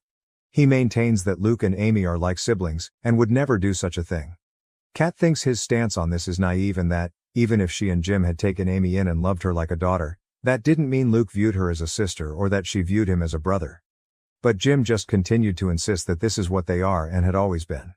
I could tell that he and Kat have already had this conversation before, and they kept going in circles, with Kat getting exasperated. She pointed out that surrogate siblings or not, Luke and Amy were not actually brother and sister, so nothing was stopping them from being physical together if they felt a mutual attraction. At that point, Jim just sighed and walked away from the conversation. So yes, Kat has privately wondered if Amy's children weren't fathered by Luke, which is part of why she has always treated them as her grandchildren. Which was never something that I minded, to be clear. I also don't mind that Kat never voiced these concerns to me. She had no proof, and she saw far less of Luke and Amy's closeness in our adult lives than I did. As for the kids, they're doing all right. I don't know what Amy told her children, but I think the general consensus, the official version of events, is that Amy and I had a fight and needed a break from each other. That's what Luke and I told our children, and when pressed for more information, Luke did defend me and shut down the questions, saying it wasn't their business. I don't know if Amy kept to that version of events, but my children and her children have each other's phone numbers and social media, so they've presumably still been in contact over the last 2 days. I think my kids would have kept Amy's kids in the loop on the updates, and if Amy had told them anything else significant, they would have relayed that information to my kids. After all, we know Sophie and Tom are very close. I did try and talk to Sophie about that more, but the timing was off, because Sophie rejected my counsel and interpreted my reinforced reluctance as being attributed to my fight with Amy. She maintained that she wasn't dating Tom. To what degree that's actually true, I don't know. But she was going to remain close friends with him, and while she isn't usually a disobedient child, she made it very clear that she was putting her foot down on this one. And, to be fair, I can't really justify trying to separate them or forbid them from being friends. They've known each other for years. Luke has my back on them not being allowed to date, but he wouldn't have my back on them not hanging out anymore. I wish I had a more definitive update. If anything significant happens in the next few days, I can let you guys know. I'm mostly just kicking myself for not having done the secret test, even for my own peace of mind, as now I feel like I'm locked out of the only way to get definitive proof one way or the other. Relevant comments. OOP on Luke's father possible covering for him, and if his mom, Kat, suspects the same thing. OOP, Jim being in on it, did cross my mind. He's a good man, but Luke is his son. If it came to it, he'd probably support him, though I feel like he'd condemn the affair. One thing he said toward the end of the argument was that Luke is a good man and has been a good husband to me, and did Kat really think he'd see another woman? And Kat just looked at him and said, if the other woman was Amy. Then maybe. Update 2, I didn't expect to have another update so quickly. But after posting my first update, I did a lot of thinking about my kids. I ultimately decided that whatever else happened, I needed to warn Sophie about the situation, and do so immediately. To hell with Luke and whatever that meant for him. To hell if that meant all of the kids learned of the situation. She needed to be aware of what she might be getting herself into. So I discreetly kept her out of school. We went back home, to our home, last night, and this morning, I dropped everyone off and saved Sophie for last, before driving right past her school and telling her that we needed to talk. Always a frightening thing for a teenager to hear from a parent, but I was quick to establish that she was not in trouble, but she needed to know the truth about why Amy and I were fighting, why her dating Tom was out of the question. I very gently explained that because of Luke's closeness to Amy and Tom's resemblance to him, I had come to suspect that perhaps Luke and Amy were intimate at some point over the years. If that was true, and there was any chance Tom's father was actually Luke, that would be a significant problem. Sophie was quiet during all of this, and even after I had stopped talking to let her respond, she paused for quite a while, before she finally said that we needed to get Tom and discuss this with him as well. I had no objections, so she texted him to meet with us. They're both skipping school today, but Sophie gets straight A's and this is extremely important, so I looked the other way. Tom came to meet us, and Sophie had me relay what I told her to him as well. I apologized to him for any indication I might have given that I didn't think he was good enough for my daughter, and to both of them for not telling the truth sooner. Tom and Sophie just gave each other this oddly knowing stare. And Reddit, that's when they blew my mind. Sophie spoke first, with Tom backing her up. They revealed to me that in fact, they had already known about Luke and Amy, or at least they had strongly suspected. Apparently Tom has overheard conversations that are questionable, as well as overhearing the sounds of sex from Amy's room, sounds he would just as soon forget, but all signs point to Amy's lover having been Luke. Tom had wondered for a very long time, and back in January, he finally voiced his fears to Sophie. She agreed with them. She could also see a strange sort of closeness between her father and his mother. They agreed that Luke was likely having an affair. They agreed that, because of Kaylee's allergy, Luke might very well be her father. And if Kaylee was Luke's daughter, the rest of Tom's siblings could be Luke's as well. Tom could be Luke's kid himself. The math led them to the same places as me. So Sophie and Tom came up with a little plan. As it turns out, they are not in love. They never were. They're still just best friends? But they had the same instinct as me, that they didn't want to blow up our entire family and social unit without more direct evidence, which Tom has been working on acquiring. And though Sophie very badly wanted to tell me the truth, she was hesitant because she knew it would shatter me. She had no idea I was already suffering in silence. Sophie apologized for not voicing her suspicions sooner. Honestly, we both cried, and I made sure she understood that none of this was her fault and that I loved her very much. So the bottom line is, Sophie and Tom already know they could be half-siblings and aren't actually interested in being a couple. That was their idea for how to rock the boat. To force Luke and Amy to do something about the situation rather than just keep making a fool out of me. I also think it was Sophie's way of punishing them for their affair. Teenagers can be vindictive. So they concocted this idea that they wanted to date. Every flirtation I've witnessed, every inappropriate touch, all staged apparently, and for the benefit of Luke, Amy, or both. This was supposed to make them sweat, and Tom expected they would jump out of their seats to forbid it from happening. When I was the one who did instead, that kind of threw the kids for a loop. They couldn't understand why I cared more than the actual cheaters. They began to suspect that maybe I knew. Tom confronting me that one time about why can't I date Sophie was him trying to gauge if I knew or not. Maybe I shouldn't be surprised. Sophie and Tom have always been close friends and confided in each other. Maybe I should be a little more concerned at how sneaky they've been, but honestly I'm just so relieved they're not dating. Sure, they could be lying to throw off the scent I guess, but they apparently already knew that they're likely related. They didn't blink at all when I told them. We even had a bit of a laugh together when Tom mentioned how he had been a little offended that I was so against him dating my daughter before. I kind of jokingly asked him, "So you don't think she's gorgeous?" And Tom, bless his heart, shrugged it off. She is. But so is my English teacher, and I'm not asking her out either. Either way, the question now is, where to go from here? We have to figure that out. I will say that it is such a relief to have told Sophie, and I feel like an elephant has taken one of its feet off my chest. Having her in my corner, and Tom in my corner as well, means a lot to me, and even though I basically just got it absolutely confirmed that Luke is sleeping with Amy, I kind of already knew that anyway. So now it's just a question of how to proceed. Tom has already volunteered to submit his DNA so I can compare it to Luke's, and both he and Sophie advise me not to tell Luke and Amy when I do this, which I agree with. They're both completely on my side, which means more to me than I can ever express to them. Tom has also been trying to set up a camera in Amy's room to catch her and Luke in the act. Sophie told me flat out that I needed to divorce her dad, and hearing that from my own daughter made it clearer than it's ever been. She's right. Relevant comments. OOP on what she, Luke, and Amy do for their jobs. OOP, Amy runs a bar. Luke writes articles. I'm a nurse practitioner. Update 3, first, a few points to answer from the comments. I don't have any DNA test results back yet, that can take weeks. But now that I know Sophie is in no danger of dating a relative, the pressure is off. I'll get into this momentarily, but it frankly no longer matters if Luke fathered the children. I highly doubt my father-in-law is having an affair with Amy. At worst, he might know, or even just suspect, the truth about Amy and Luke, but it's also possible that he just refuses to believe they would do such a thing. I've been vague about details for privacy, but to put it very simply, Jim and Amy are both pretty white. Kat and Luke are not. Had Jim fathered Amy's babies, they would look different than they do. Nevertheless, I do have an update. While a stream of comments have called me spineless and naive, called me a sister wife, as an ex-Mormon, that hits a particular nerve. And most recently, a stream of comments have said my story is fake. Fair enough, it's the internet, but Luke is not the first scumbag husband to have 2 families. Several other comments have been incredibly kind and supportive, and I really appreciate that. Apologies if I haven't responded to a comment or direct message that you sent. I covered as many as I could, but I was literally getting hundreds. So I definitely missed several of them. First things first. I discussed this in the comments, but our little team has, supposedly, recruited my mother-in-law. I say supposedly, because Sophie and Tom were going to talk to her about getting help with submitting the DNA test, and, at the advice of my lawyer, I am staying out of the process. Officially, I told Sophie not to do it, and she said she wouldn't.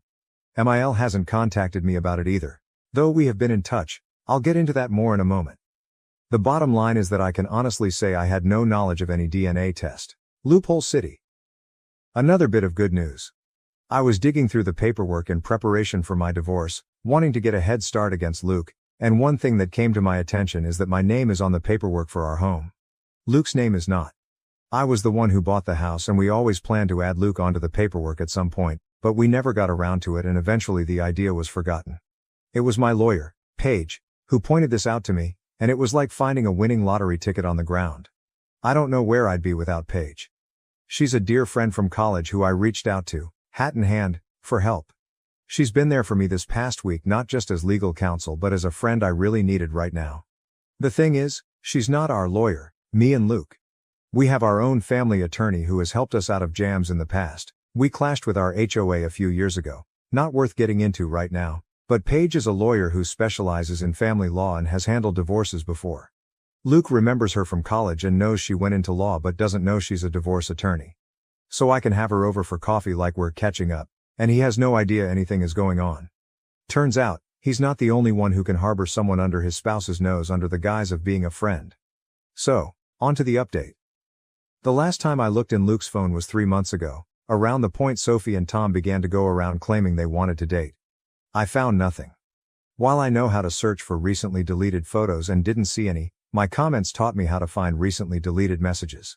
So, when Luke was asleep, I did just that. Swiped his phone and brought it downstairs, checked recently deleted. I am glad I did, but I also wish I had not, because I'm still reeling from the pain. Sure enough, a conversation with Amy had been deleted. Recent text talking about the conflict between her and me, with Amy describing me as a problem, and Luke trying to pacify her. Without defending me at all, to be clear. They both alluded to how they had expected this for a while and just hoped it would never happen, presumably me accusing them of having an affair. While the whole conversation and the fact that it was deleted was sketchy, nothing was actually admitted. So I scrolled a bit higher, to a few days before the fight. Amy's messages got a bit more flirty. Then, I saw it. 5 days before I confronted them, Amy had sent Luke a topless pic. A selfie with no shirt or bra. Guys, I teared up. I knew it was true. I knew it in my bones, but seeing the proof still cut me like a hot knife. Doesn't help that Amy's always had bigger breasts than me. I exited the Messages app and checked Luke's recently deleted photos. Sure enough, the same selfie was there, and others. Amy topless, Amy naked, in various poses to show off. There were pictures of the two of them together, cuddled and pressed close like a couple. In some of these she was naked. In some, they both were. There were videos. Amy sent Luke a video message of herself topless, and I had to actually hear her voice talking to him in a tone that made me sick, about how she was sending him a quick video to help him get through the day. In more than one video, she called him her boo, and, hearing her call him that, I almost vomited. Stopped looking at that point, I'd seen enough. For about 5 minutes anyway, then a strange compulsion to keep searching led me to check Luke's laptop. I knew enough of his passcodes to access his iCloud storage and... yeah, basically more of the same. There were letters, long letters between them. I didn't have the heart to read past the first few lines of one of them, but I did read Luke mention our children. There were countless naked topless selfies of Amy. Selfies of them together. Videos where Amy appeared to be masturbating. There were sex tapes, of the two of them. Tom had previously offered to try and hide a camera in Amy's room, but fuck, he never needed to. Luke was hiding a whole treasure trove under my nose all along. I scrolled, and scrolled, and scrolled. There were so many. Going back years. Not all of it was even sexual. There were some photos of Amy's kids too. One video was of Kaylee and the twins playing together when they were younger, and Luke and Amy's voices from behind the camera. There were even old pictures of Luke and Amy from when they were younger. I'd even say teenagers, I snapped. All these years, I had been telling myself I had to be wrong, that it couldn't be true. Well, it was true. I know that no one forced me to look at as much of the evidence as I did, but I'm still hurting very badly from having seen it, and in that moment I wanted to act, so I did. I called my lawyer, who is a remarkable woman. It was the middle of the night, so I had to call her twice, and she picked up. Though I had woken her, when I asked her to come by and said it was an emergency, she agreed. I also asked her to draw up the paperwork and have it ready. She told me that she'd already had it ready since I first reached out to her. As I waited for her, I went through the necessary channels on Luke's laptop to make sure he wouldn't be able to remotely disconnect our access to his little stash, changing passwords and all that.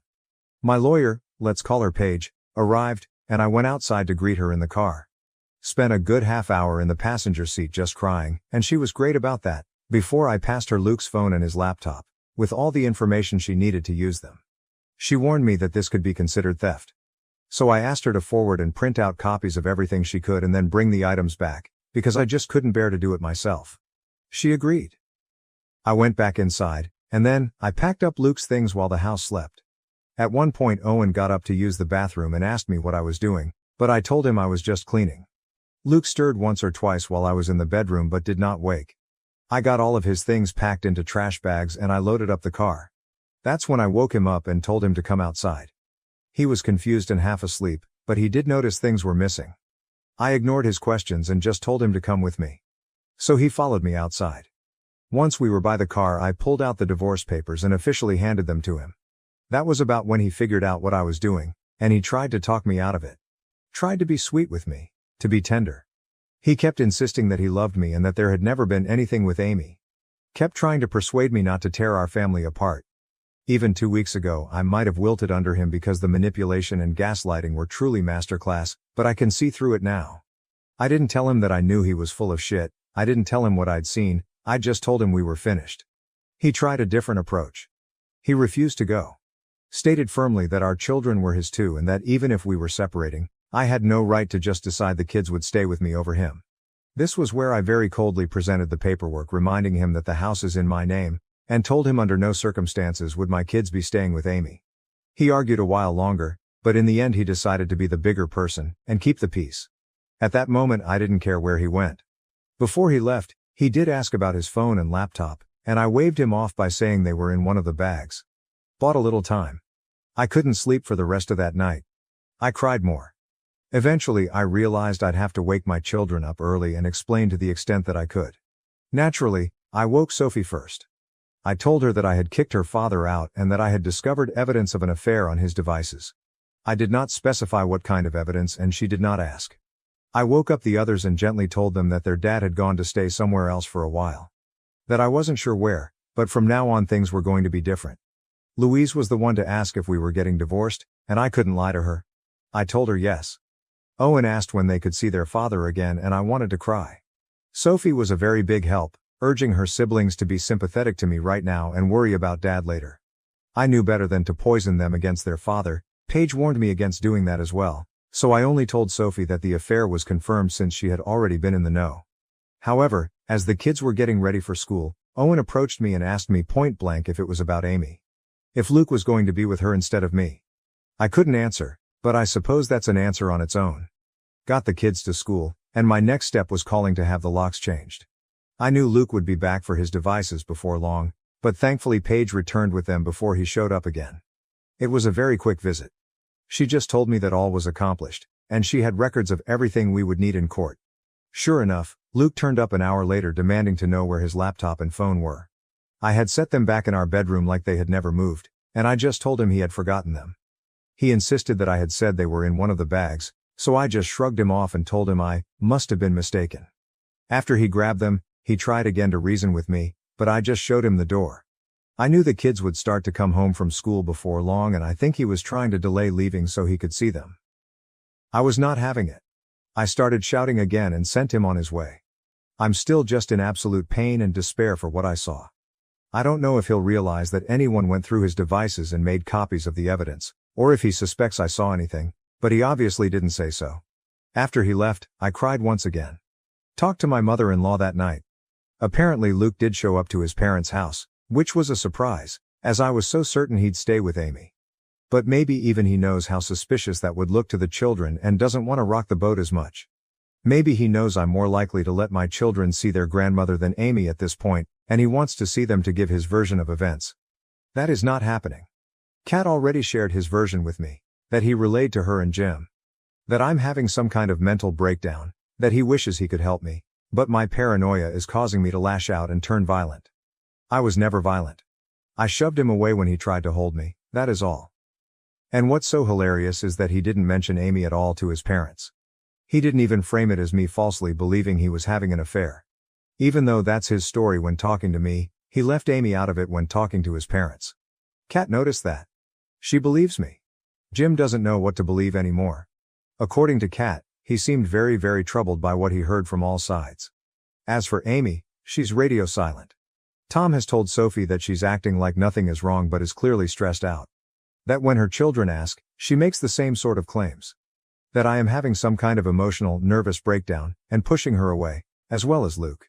She doesn't mention anything about my accusing them of an affair, but still puts it all on me. Amy has not reached out to talk to me directly, and I have not tried talking to her since our big argument. I haven't really told my kids anything, just that I'm having disagreements with Luke and Amy, though I was very clear that it is not a question of my mental health. Honestly, I think they all kind of know what's going on. Sophie continues to be my rock, as I try to be for her and the others, and Tom continues to be our spy in the ranks. Right now, my biggest regret is the stress that all of this is causing on the children, which I knew it would, but it still needed to be done. My life has fallen apart. But it was never my life. Update 4. In my last post, there were a number of criticisms toward Paige. You guys will like this update as it turns out, you weren't the only ones who had a problem with her. As far as the deed being in my name, it's not an absolute hook, line and sinker, but Paige is convinced that between that and my having been the one paying the mortgage, I stand a very good chance. It could be interpreted as a common marital property, but I'm going for primary custody with supervised visits anyway. I'm playing hardball. People also questioned whether I should still be posting these, but so long as it's all anonymous, I am in the clear. Doesn't even matter if someone who knows me could figure out I posted this. I didn't use any real names, or reveal my location, or anything like that. As for the laptop, even Paige admitted that was questionable, but technically I gave permission and she was only doing what I could have easily done on my own. I just really didn't want to go through all of that content. As far as the divorce papers, Paige had them filled out after the very first time I contacted her. My serving them to Luke was ceremonial. She still contacted him later to officially serve him and request his lawyer's details. But before he could respond, I had already done something a little sneaky. I reached out to our family attorney, the one who has always been on call to represent me and Luke during our marriage. He helped us out of a jam with the HOA a while back. I'll call him Zach. Now, contrary to some of the comments' suggestions, I cannot just go around town consulting with every lawyer in the area, with the explicit purpose of locking my husband out of hiring them. That is bad faith and judges don't look too kindly on it. However, this was Zach. He had been my attorney, and Luke's, for years. I feel like I had just as much right to him as Luke did. And I got there first. So I was able to nail down our family's lawyer. Met with both him and Paige, and boy howdy, do they not like each other. Zach brought up some of the same problems as some of my comments. He argued that Paige's activity was in the gray area and urged me to hire him to represent me in the divorce instead. That caused a bit of conflict as Paige is explicitly a family attorney and this is her specialization. So I'm going to be consulting both of them from here on out. Zach actually thinks it's a good thing that I made these posts as they can't really do much other than prove my sanity when Luke and Amy try to argue otherwise. Overall, I am doing better. I've been talking to a friend in real life, the mom of one of Sophie's friends. I also have therapy scheduled for myself, and I intend to look into family therapy as well. When my kids ask me what's going on, I simply tell them that their father and I are having adult problems and it's nothing they need to worry about. That worked for about a day. Sophie warned me they were planning to confront me as a group, and they did, asking if Dad had cheated on me with Amy. Obviously they've been talking about this, and perhaps they have been for longer than I had anticipated. Perhaps they've been wondering.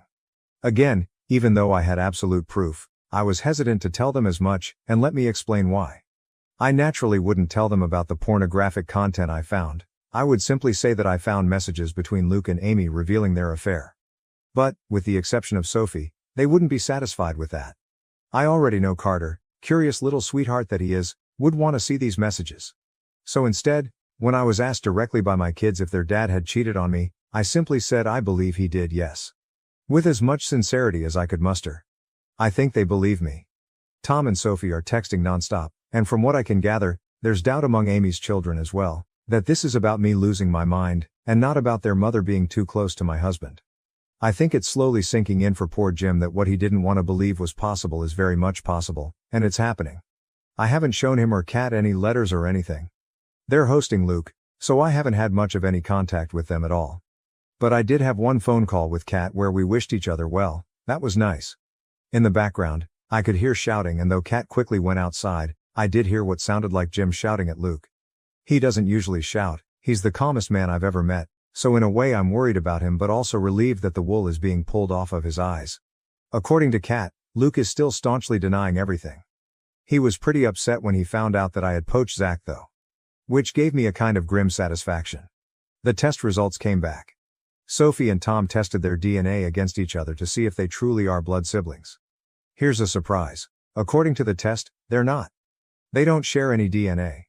To everyone who believed Jim had fathered Amy's babies, here is definitive proof that he did not, because the test would have revealed that too. But I never believed it anyway. Sophie has her doubts and wonders if the results weren't faulty and if we shouldn't take another test to be absolutely certain, but I'm not really worried about that. More confused than anything.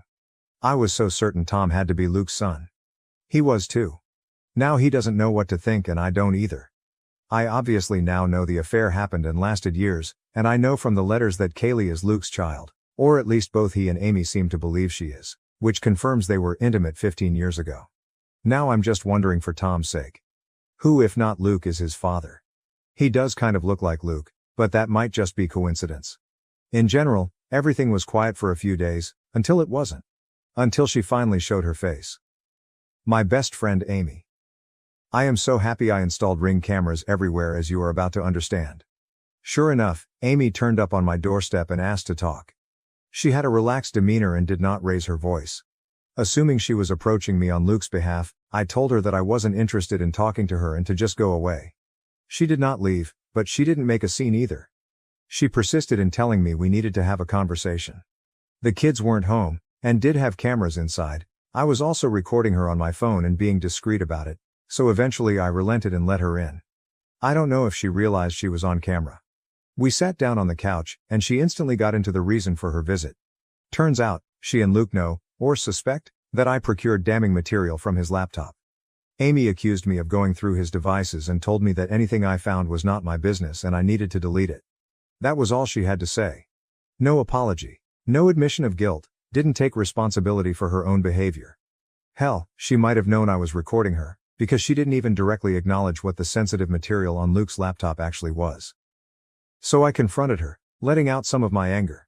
I asked how she could have the nerve to make demands of me. I asked her why she and Luke would do a thing like this in the first place. Why had they seen fit to spend all these years betraying me? I posed the question that I'd been wondering about for a long time, and as I expected I got no answer. Literally, Amy didn't seem to really hear me even as I confronted her. She seemed like she was stressed. Panicked even. But she was keeping it under wraps. She ignored my questions and accusations and just kept telling me to delete whatever content from Luke's laptop that I had. She said that if I wanted to divorce Luke, that was my call, but not to drag her into it. Oh, that made me so mad.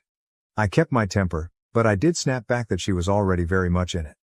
Amy just kept repeating herself. Telling me to delete whatever I found.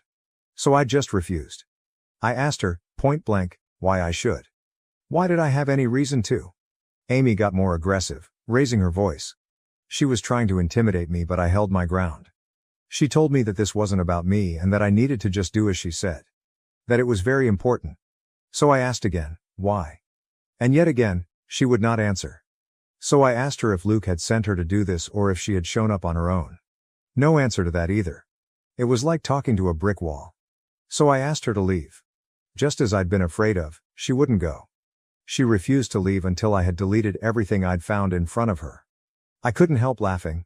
I told her no, that wasn't going to happen. This is where I could see her starting to freak out more.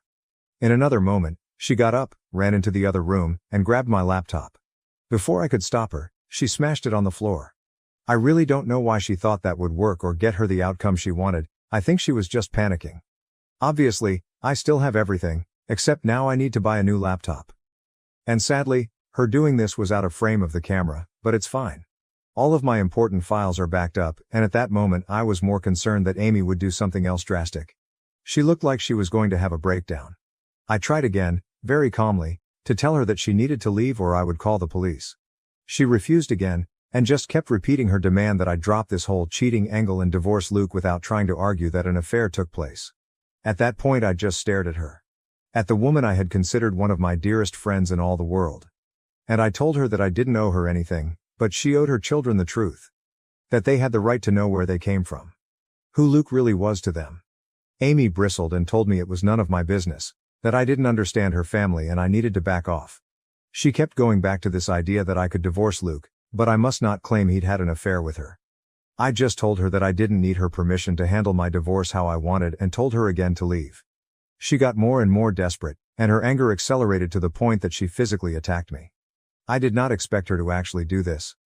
I'm not much of a fighter, but I do know the human body pretty well, and where it's weakest.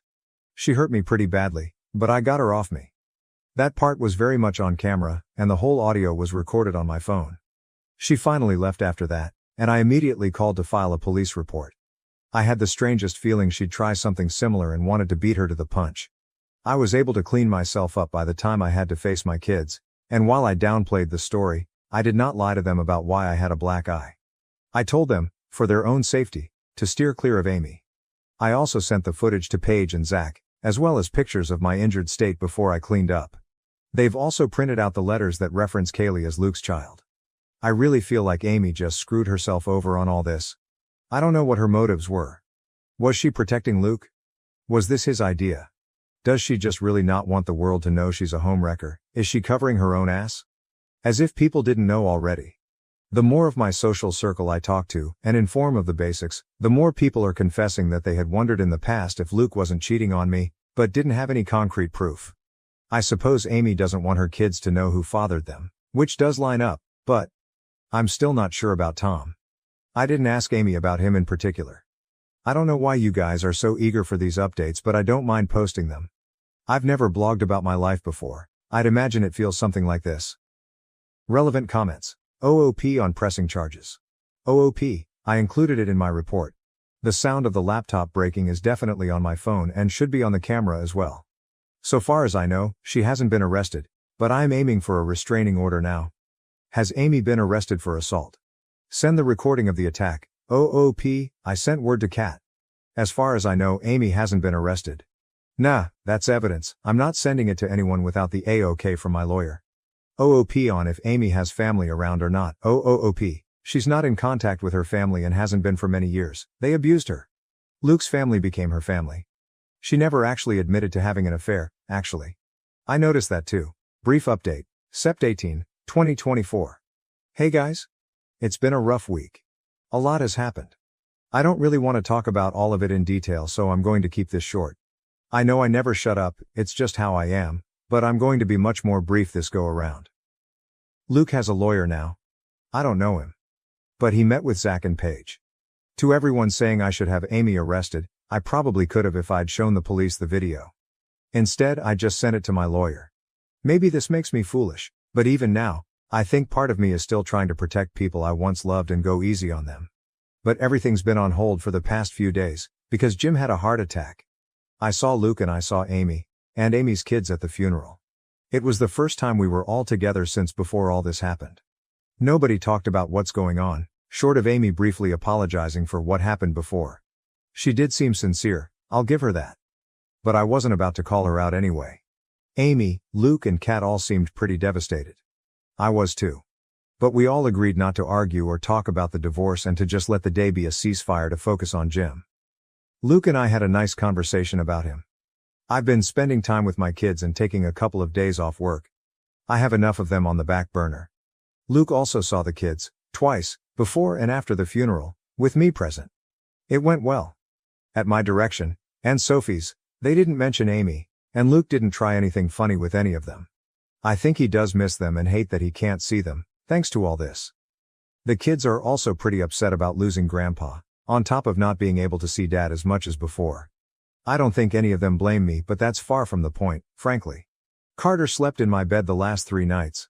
I'll get more into this in the future when I have the energy to talk about what's going on in more detail. But whoever suggested that Kat lied about the test results was correct. She never sent them in. She confessed as much to me. I guess she didn't feel comfortable going behind her son's back. But did feel comfortable lying to me to protect him. Until she felt guilty, and she came clean. Under the circumstances, I am not angry with her, but I know better than to trust her anymore. As far as I know, she did not tell Luke about the test, but it means Tom could still be Luke's son. Probably is. My lawyers finished going through Luke and Amy's letters with a finer tooth comb. The bottom line is, they definitely found what it was that Amy didn't want me to see, and I now completely understand why she was so panicked.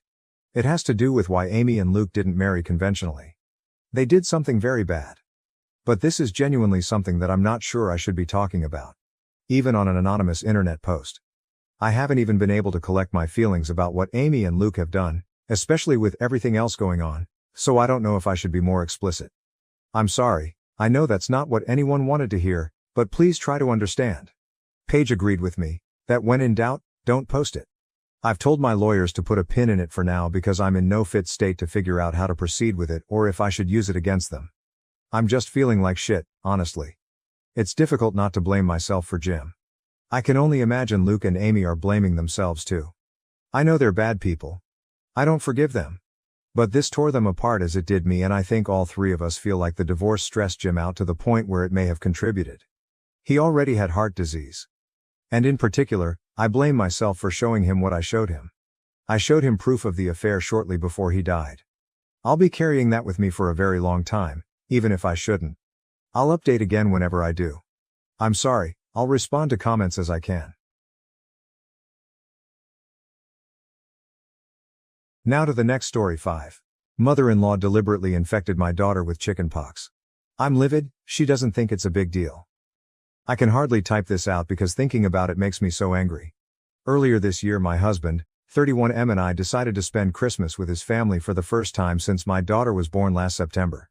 Since they live 12 hours away, we decided to stay for a few weeks before Christmas so they could spend loads of time with Annie, 13 months. We arrived early like we planned and everything was great. I've had a few disagreements with my mother-in-law Trish, 56F, in the past over my parenting style. She criticized me for using disposable diapers, buying baby food from the supermarket, and not raising Annie as an organic baby, but everything seemed great. After a day or two settling in, my husband and I decided to pick up a few gifts from a mall around an hour away before the last-minute rush kicked in. My father-in-law, a 60M, tagged along. Trish said she was happy to take care of Annie. We got back a few hours later and Annie was down for a nap on a blanket I didn't recognize. Trish said one of her friends dropped by and gave it as an early Christmas gift. It looked pretty old worn, but I figured one of her hippie friends was just recycling it.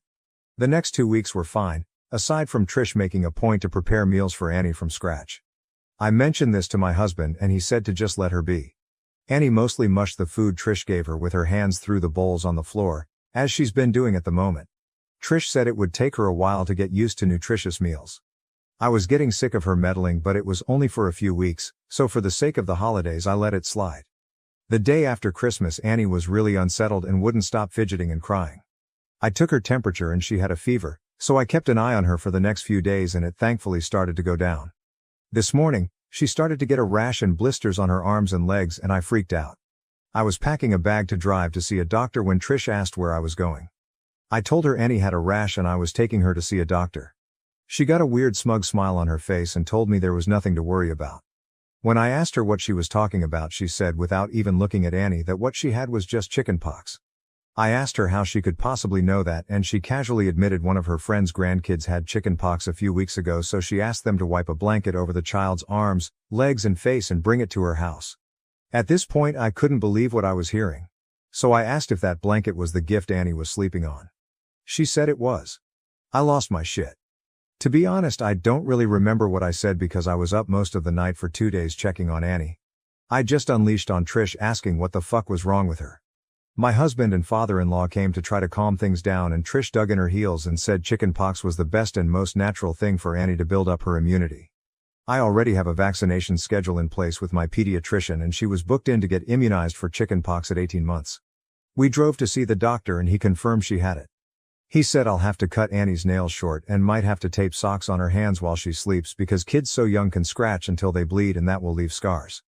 On the drive back my husband started making excuses for Trish, that she was only doing what she thought was best. I couldn't believe he was defending her, and we fought most of the way home until I told him to stop talking to me. Annie's been scratching like crazy and I just had to tape socks over her hands. Trish tried to talk to me when we got back and I told her to get out of my sight. We were meant to stay until Wednesday, but I just finished packing up our stuff so we can leave first thing in the morning. I'm so angry I can't even think. Whenever I hear Trish moving around in the kitchen, my heart starts beating faster and I feel like going out there and grabbing her by the hair. I don't ever want to see her again or let my daughter see her again. What can I say to make her and my husband realize the enormity of what she's done? I don't think I can speak coherently to their faces until Annie gets better. TL.dr. Mother-in-law deliberately infected my daughter with chickenpox. I'm so angry I feel like physically harming her. I need advice on what to say to make her realize what she's done. Relevant comments. When asked why her daughter wasn't vaccinated for chickenpox, she's up to date on her vaccination schedule. She was vaccinated for measles a month ago and booked in to get the chickenpox vaccine at 18 months old, as normal. Top comments. Fruit punching. If someone did this to my child, deliberately infecting them with a disease without discussing it with me, with the malicious intent of undermining my parenting to teach me a lesson, they'd never see my child for extended periods or unsupervised again. Deleted. Your husband better step up and act like a father and stop acting like a son. Update. Thank you to everyone for your comments, inbox messages and advice after my original post. I read all the comments and messages and they genuinely helped, especially the home remedies on how to stop itching. Since my first post was locked and deleted, I hope it's okay to briefly summarize here. Over the holidays, my mother-in-law Trish, 56F, deliberately infected my daughter Annie, 1F, with chickenpox by wrapping her in an infected blanket while she was left alone with her for several hours. Trish didn't tell anyone what she had done until Annie came down with a horrible fever and rash. Annie was booked in for her chickenpox vaccination at 18 months, but Trish thought what she did is 100% normal, despite the fact it's caused Annie significant pain and distress, and now scarring to her face and arms. When I found out what she did, I was livid and had a shouting match with her and packed up our things to leave the very next morning. It soon came out my husband Jack didn't think Trish had done anything wrong. On to the update. I didn't think it would be possible, but things got worse. I got up first thing the next morning and started packing our stuff into the car. Once I opened it up, I kept the keys in my pocket since I was going in and out. Usually we use Jack's set and leave mine in my bag. While I was packing, he sat in the kitchen with Trish and my father-in-law at 60M and chatted and had coffee like nothing was wrong. Annie was mercifully still asleep, so I just gently belted her in and closed her door when Jack came out and asked if I had everything. I said we were good to go as soon as he was. He said okay, and calmly took out his key set and centrally locked the car, locking Annie in. I asked him what the hell he was doing and he said we wouldn't be leaving until I apologized to Trish. I think I was stunned into silence because he then took the chance to rehash what he said the previous day, that Trish thought she was doing what was best, that chickenpox doesn't kill you, and that I was making a bigger deal out of this than I needed to and making Trish feel bad. Yes, making her feel bad. All the comments from my last post were swirling around in my head, and I told him he needs to stop being a son and start being a father. He screwed up his face and said he would always be Trish's son, and that was the point, that nobody should speak to his mother the way I had the day before. And I needed to apologize to clear the air. I felt like I had entered some kind of weird twilight zone where I had accidentally married a 9-year-old instead of an adult man, so I just asked him to open the car so we could leave. He repeatedly refused, then walked back inside and said he would see me in there when I was acting more reasonable. You can probably guess what happened next. I'd left my bag on the passenger seat, so he probably assumed my keys were in there. Nope. I waited 30 seconds, then just hopped into the car and drove away. My phone blew up with a million calls from him, Trish and my father-in-law. Eventually my mom and dad and my sister Jess, who I'm super close with, called as well. I'd briefly texted Jess about what was happening the day before, but she was stunned to get the full blow-by-blow. By the time I was on the open road, I asked her to phone Jack and tell him he could walk home for all I care. Once she heard my side of the story, and not Jack's, which was apparently that I'd gone crazy, frightened Trish, snatched Annie and sped away, she calmed down. Mom, Dad and Jess offered to start driving and meet me halfway so I could switch with one of them and wouldn't have to drive the full 12 hours by myself in one day. I was so grateful to see them I pretty much broke down in a truck stop parking lot while I blubbered that I loved them. They all took turns driving while I had a rest. It was super reassuring to talk it over and hear that Trish and Jack are the unreasonable ones. Once we got back, I stayed at my parents' overnight and they said I could stay as long as I needed. The next few days were fairly tense. I was up most of the night making sure Annie didn't scratch, Which she did anyway, somehow. And it seemed like she just cried and cried and cried until she was exhausted. She has 5 scars on her face and a few others on her arms from scratching. I know appearances shouldn't matter, but I'm so angry her skin is marked for life now over some stupid bullshit. This whole thing is just something I never expected to happen. I answered one of Jack's calls only to have him start a rant that he didn't recognize this person I had become, so I hung up on him. He was due to come back for the start of the work year, which I wasn't looking forward to, but I figured we could make it work as long as Trish was 12 hours away. Then at like 11 p.m. one night I got a very short informal text from father-in-law via Jack's phone, saying Trish had come down with shingles and was in the emergency room, that Jack was staying there to care for her, and that he would work from their house remotely once the year started back up. Jack's been there for the past few weeks tending to Mama's every whim. I'm sure she's put on an Oscar-worthy performance of having one foot in the grave, and according to Google it should be any day now that her painful, crusty pustules go gently into that sweet night. A few weeks ago I was honestly so tired and overwhelmed and in disbelief that I didn't know what to do. Now I'm back at home with people who actually care about me. I think I'm starting to realize how lucky I am to see the weird relationship with his mommy this early on. The fact that he cares more about Trish than his own daughter speaks volumes. When he eventually comes back I think we'll have to have a serious talk about our future together. TL.er, mother-in-law infects my 1-year-old with chicken pox on purpose. Husband supports his mommy.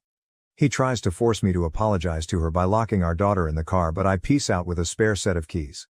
Husband has barely spoken to me in the weeks since. Mother-in-law came down with shingles, so he's staying with her to nurse her back to health. I don't think any amount of TLC can do the same for our relationship now I've seen the real him. Woo! Top comments. Tina Pesto, he locked your daughter in the car, holy shit. And assumed you wouldn't be able to get her out. I mean, that was why he locked her in, to threaten you. Holy shit. Good on you for dipping out of there after that. Whatever happens with your marriage moving forward, you seem to have your parenting priorities straight. Good luck, and I hope Annie feels better soon. Bugs doing things. Yeah, this. He locked a sick baby in the car. Kudos to OP for handling that with a cool head because I would have lost my shit. Demonix. That is fucking terrifying behavior out of him. That poor baby is going to grow up with that as a father. Skullbearer, you only get shingles if you've had chickenpox, the new vaccine prevents it. Rather ironic. I'd get divorce papers served before Mummy Dearest decides your daughter should become a breatharian or join Scientology. Now to the next story. 6. Family betrayed me in court for my son's custody, now they beg for help after my ex turned on them. I secretly recorded their confession. Hello, so this is going to be a little long because I need to include a lot of context for it to make sense. I, 33F, got divorced a few months ago, but it had been planned for over a year. I met my ex-husband James through friends when I was 25 and after 2 years of dating, we decided to live together and marry. His family was quite conservative and traditional and they did not approve of live-in relationships, so we had to marry if we wanted to be together. I genuinely liked James, so I didn't mind marrying him. My parents supported our decision, so we married. Within a year of living together, I discovered that I was pregnant, and we were ecstatic. It seemed like our family was finally coming together and everything was falling into place. Unfortunately, after I revealed my pregnancy, my in-laws began pressing me to quit my career and focus on being a mother. It didn't help that my job was not very generous about maternity leave, and because I hadn't been there long, my leave would be especially brief. So at the time, I considered the advantages and cons and decided to leave my work. I didn't make this decision alone. James and his parents were convincing me it would be the greatest decision in the long term, so I just had to do it. James appeared assured and promised to take care of the family. I didn't have to worry about money. He'd bring enough home, and my sole attention would be on raising our child. My parents and older brother both agreed it was best if I stopped my job and stayed at home, like my mother had done. She elected not to return to work because family was her top concern. With pressure from both sides of the family, I chose to quit during my second trimester. Everything appeared to be in order, and I had complete faith in my husband to not let me down, so I quit my booming career to become a stay-at-home parent. However, shortly after my kid was born, I observed something peculiar about James's behavior throughout the latter months of my pregnancy. I couldn't put my finger on it, but his vibe felt odd. Sure, he seemed joyful when our baby was born, and I expected things to return to normal, but unfortunately, they worsened. He got angry around me, and if I tried to speak with him, he snapped. He only seemed genuinely happy when he was playing with our son. Aside from that, It seemed like he was constantly annoyed to be at home with me. He started working longer hours, and even on weekends, he made excuses not to spend time with me. I didn't understand what was wrong, but I kept trying to make our marriage work. Unlike him, I still loved him and refused to give up on us. This pattern persisted for around 2 years following my son's birth. James stayed at work longer than required, and even when he came home, he wasn't truly with me. I couldn't really complain since whenever I tried to talk to him, he said he was too exhausted from work. And it was not an easy chore for him to be the sole breadwinner for the household, which was really disrespectful to me because I was perfectly capable of earning money for myself. But I had to rely on him since he promised to make things easy for me. I even asked him a few times if he would rather that I returned to work so that we could split the bills and he didn't have to face all of the pressure. However, he claimed that would be an insult to him and his abilities, and that his parents would never accept. We'd have a difficult time with them if I went back to work. So I stayed at home and raised my son, which was the only thing that made me happy because James had changed. He was no longer the man I'd married. About a year ago, I discovered that James had an affair with one of his co-workers. It was quite difficult for me to find this because I had been skeptical for quite some time. I even snooped through his phone and laptop while he was sleeping and discovered nothing. I knew all of his passwords because he had written them down in his notepad, but that didn't help. It almost seemed as if he had nothing to conceal, and I began to feel dumb for being cautious. I even searched through his possessions for a burner phone or anything odd, but I found nothing. I began to suspect that I was being overly paranoid and insecure. But as luck would have it, I witnessed his cheating firsthand. About a year ago, James and I were organizing a spectacular birthday celebration for our son. He'd invited the co-worker he was fooling with.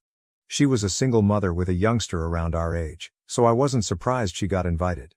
James had informed me she was a very close friend, so I saw nothing wrong with her being there. After my son had cut his birthday cake, I went upstairs to change into more comfortable attire for the celebration. When I got into my bedroom, I saw James and his co-worker making out. She was seated on his lap. It took me a few minutes to grasp what I saw. First and foremost, it was in my bedroom, which exacerbated the situation. Second, they did not even pause when they heard the door open. I had to walk up to them before they noticed I was there. I'm quite sure they felt it was great to make out in my bedroom, at home, just for the thrill of it. But they obviously did not anticipate me to have a complete breakdown. I'm not proud of it, but discovering that what I'd believed for so long was true sparked something inside me. I grabbed the co-worker's hair and began dragging her out of the room. According to what I was later told, James is physically stronger than me, but he was unable to stop me. I can't recall much of it since I had a rage blackout. I carried her downstairs, James following behind me, and tossed her in the center of the room when everyone was still present. I don't recall much of what I said, but I supposedly called her various disparaging names and informed everyone what she and James were up to in my bedroom. I didn't care if my kid or his pals were present. Looking back, that was really uncomfortable and inappropriate, but I didn't consider it at the time. I screamed at the top of my lungs. My parents, brother, and in-laws were all present. My father eventually calmed me down and returned me to my room. Once inside, I completely broke down and sobbed uncontrollably. But rather than staying with me to console me, my father locked me in my room and returned downstairs. I should have known then that my parents did not genuinely care about me. I knew they were more concerned with appearances than reality, but this was absurd. Nobody came to check on me over the following several hours. Even after I calmed down, I had no idea what was happening outside. I didn't have my phone, so I couldn't reach anyone. It wasn't until after midnight that my brother unlocked the door and allowed me out. He didn't even inquire how I was. They probably would have kept me in the room longer if I hadn't started banging on the door like a crazy lady. When I got out, I asked my brother what had transpired since I was locked in. He informed me that practically everyone had fled following my collapse. He also told me James had departed with his parents and our children. My parents, brother and I were the only people left in the house. My brother let me out to discuss what we should do next. But in my family, discussion means telling me what to do. They informed me that I needed to apologize to everyone for how I had behaved at the party. Not only that, but I also needed to apologize to James and his parents. Apparently, James had difficulty convincing his co-worker not to file charges against me because what I did to her was technically an act of physical assault. My family told me that I owed it to James to speak things out and work on our marriage rather than making this a bigger deal. I lost it. I screamed at them to leave my house because I was not about to allow anyone stand under my roof and order me to apologize to my unfaithful spouse. I got into a heated argument with my family because they told me that I owed it to James to make things right and give the marriage another try, or they would sever ties with me. So I told them to go ahead since I had gotten to the point where I didn't care what anyone thought of me. I was going to file for divorce and get out of this situation without anyone's approval. I phoned a lawyer the next day and filed for divorce less than a week after the occurrence.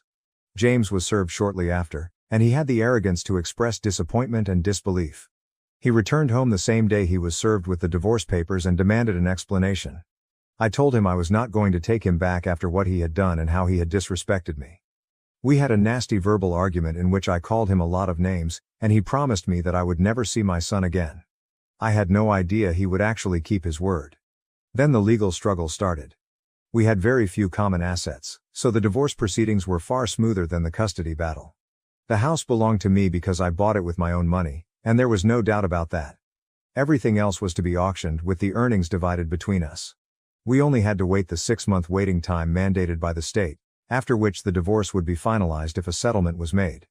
The only disagreement was about alimony. Because James forced me to quit my work and I didn't have enough money. I needed alimony to start anew. He, however, believed that I should not receive any alimony at all. Fortunately, I had a few texts that demonstrated he had promised to support me. Otherwise, I might not have received any. The divorce process was easier for me emotionally because I had already distanced mentally from James. However, it was the custody struggle that truly killed me. Unfortunately, my parents and brother stabbed me in the back for cash. My ex-husband and his lawyer were nasty, and they started building a case against me, painting me as an unstable, reckless, and insane mother. They wanted to show that I was unfit to raise our son alone, so James and his parents should gain full custody. I assumed my parents and brother had been bought off by my ex-in-laws because they were wealthy, and I couldn't think of another reason for my own family to turn against me. I'm very sure my family warmed up to my in-laws from the start because of their money. James accused me of being a functioning alcoholic with serious rage issues. They made up situations in which I allegedly lost my temper and endangered my son, even though none of this had actually occurred. They needed to portray me as the villain. I expected some people to side with me, but all of my friends supported James, which I believe was owing to my breakdown at my son's birthday party. The worst betrayal, however, occurred when my parents and brother testified against me in court, stating I needed rehab and intense therapy before being permitted to see my son. They even suggested that James cheated because he was tired of coping with my unpredictable behavior. Despite a good fight with my counsel, I was unable to win custody of my son. The odds were stacked against me, and there was little I could do to prevent the inevitable. My lawyer and I worked hard to gather proof to prove I was a decent mother, but it all went to waste. The decision was revealed a few months ago, and it was the last time I saw my kid in person. I was granted supervised visiting privileges, but James never let me see him. It was pointless. My son is now 4 years old, and I'm constantly concerned that he'll forget me. According to a few relatives that remain on my side, my family continues to see my son. They routinely publish images with him, but I can't see him. James and my son live with my in-laws, and it appears that everyone but me gets to spend time with him. I cannot imagine something more heartbreaking. I've been living on memories of my son, thinking James was taking excellent care of him.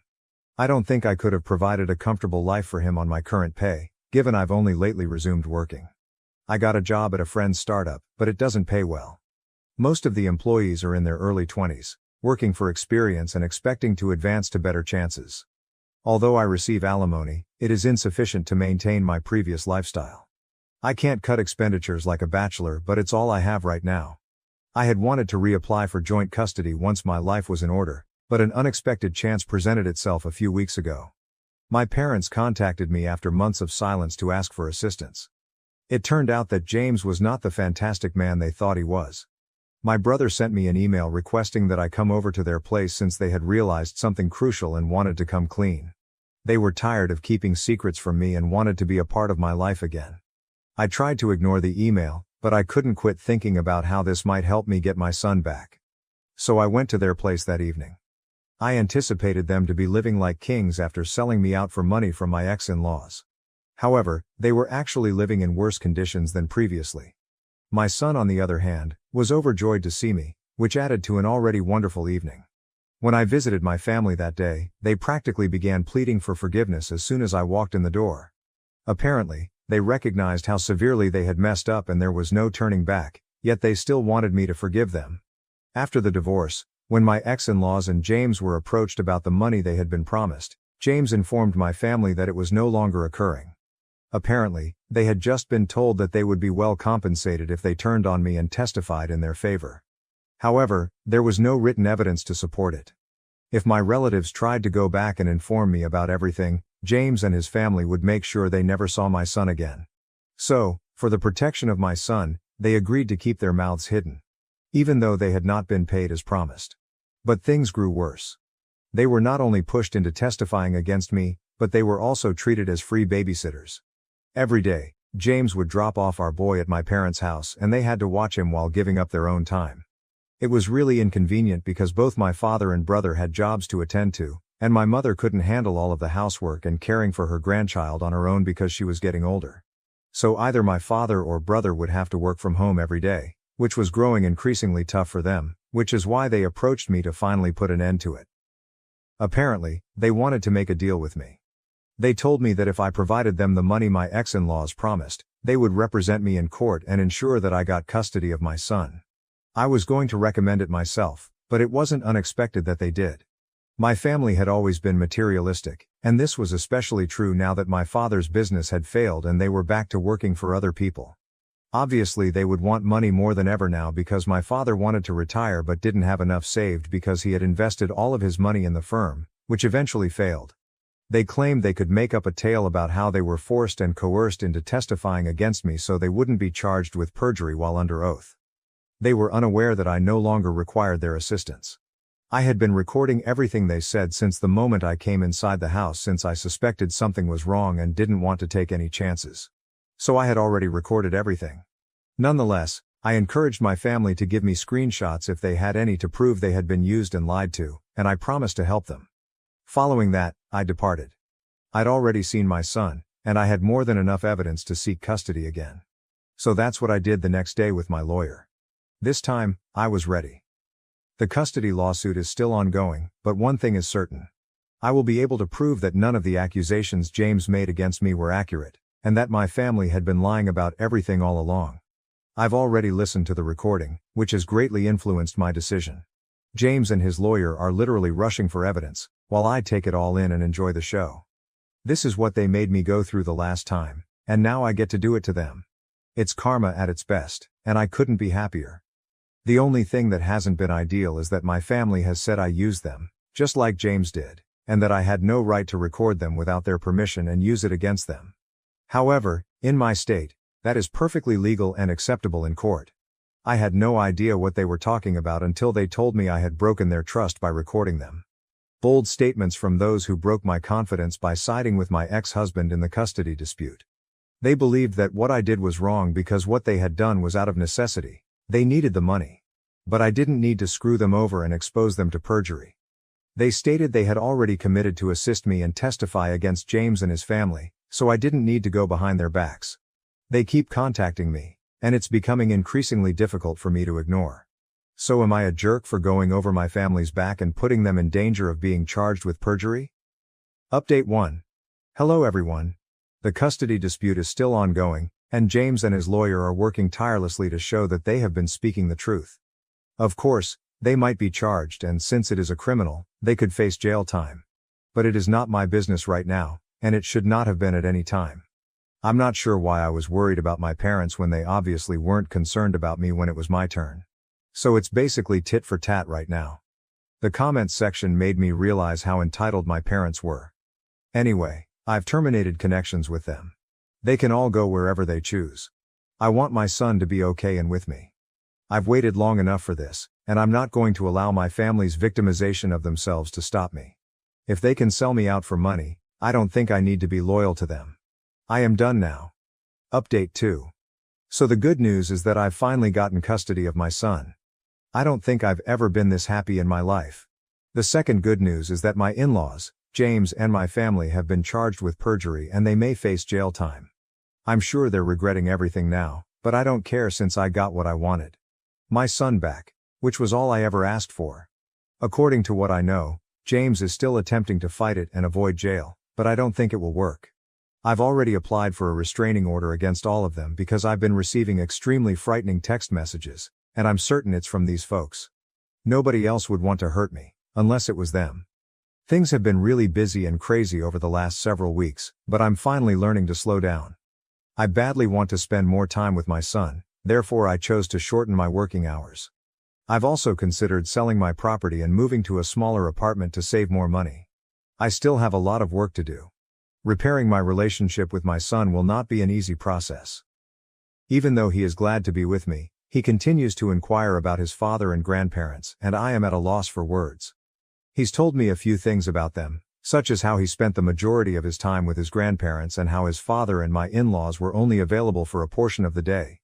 When I ask him how it was living with his grandparents, he makes a face and says it wasn't very good since everyone was continuously fighting. I completely get that. It sounds like they treated him poorly because they refused to accept responsibility. I can't comprehend why they'd treat a youngster that way, but I wouldn't put it past them. They are undoubtedly capable of making even a young child feel horrible about himself. But I don't have to worry about it anymore because he's with me. Update 3. Hello everyone. I can't believe I've returned here after nearly 5 years. My life is so different right now that it feels unreal. 5 years is a long time, and a lot has changed, the first being my son's age. We have a wonderful connection right now, and after many therapy sessions, he and I have finally become the mother and son we should have been from the start. He's growing into a wonderful man, and I'm confident he'll be nothing like his father. I simply know it in my heart. He's 9 years old and already a wonderful gentleman. I'm parenting him on my own, and I have full custody because James gave up and moved to Europe after getting out of jail. I cannot say I am surprised. He left with his co-worker, who he had been cheating on me with, and they are now married. I guess he merely replaced his biological son with another child. It's terrifying, but that's the type of person he is. My parents and my brother were released from jail after 6 months of good behavior. We haven't communicated, and they didn't try to contact me when they were freed, which I appreciate because I doubt I would have had much to say to them anyway. I have no news regarding my in-laws. I haven't heard from them in years, and that's for the best. I believe I am living a life now. God has blessed me with a solid job and a consistent salary. I'm still working at the company I started with, my friend's business, and it's doing pretty well. So life worked out beautifully for me and my son, and it was more than I could have hoped for. I am very appreciative of everything. Now to the next story 7. I couldn't give them grandchildren, so my parents convinced my husband to leave me. They were shocked when I had a baby girl 3 years later. So, I, 30F, recently ran into my parents and ex-husband Scott, 33M, and I'm not sure how I feel about the encounter. For reference, my parents and I have not spoken in almost 3 years, and neither has my ex-husband. We split 3 years ago and have not communicated since then. In fact, I've done all in my power to avoid seeing them again because they devastated my life and mental health while I was still with them, to the point that I felt like I didn't deserve to exist. After my divorce, I went to the suburbs and sought to create a different life for myself, away from everyone and everything associated with my past. So running into them recently was a great surprise for me, and I said some things to them that I'm not sure were the best move for me. My parents had always desired a boy. It's not that they mistreated me growing up, but it was clear to me that they would have treated me differently if I had been a boy. My mother had even mentioned it on multiple occasions, and I had tried my hardest to be the son they never had, but I was unable to achieve. After graduating from college and moving out, I tried to stay in touch with my parents because, no matter what, they were still my family and the only family I had. I wasn't really close to my grandparents, and I didn't have any uncles or aunts who would look after me. So I accepted my fate. No matter how much they pushed me away, they were still my sole family, and even if they did not appear to be interested in staying in touch with me, I attempted to retain contact. When I was about 23 years old, I began dating Scott. We met at a concert and had an instant connection. After 6 months of dating, I introduced him to my parents, and they began to make more of an attempt to communicate with me. They would call me more frequently, inquire about my relationship, and generally show more interest in my life. I had noticed the difference, but because it was welcome, I didn't give it much thought and simply accepted it. The longer I dated Scott, the more involved my parents were in my life. At one point, it seemed like we were all one big happy family. I was overjoyed since it was everything I had ever desired, so I didn't question it, even though I should have. After a little more than 2 years of dating, we became engaged and married after 3 years together. After we married, things were going well for a time, and I was enjoying my life as a newlywed. However, 6 months after my wedding, my parents began hinting that they wanted a grandchild. I was only 26 at the time, and I wasn't quite prepared. I wanted to wait a few more years before trying for a kid, but at their suggestion, I spoke with Scott, who was all for the notion of establishing a family. Because of his eagerness, we decided to begin trying for a baby immediately after our wedding. We tried for a long time, but after several months, we were still unable to conceive. We began to suspect that anything was wrong and opted to be tested. Unfortunately, I found out that I was infertile.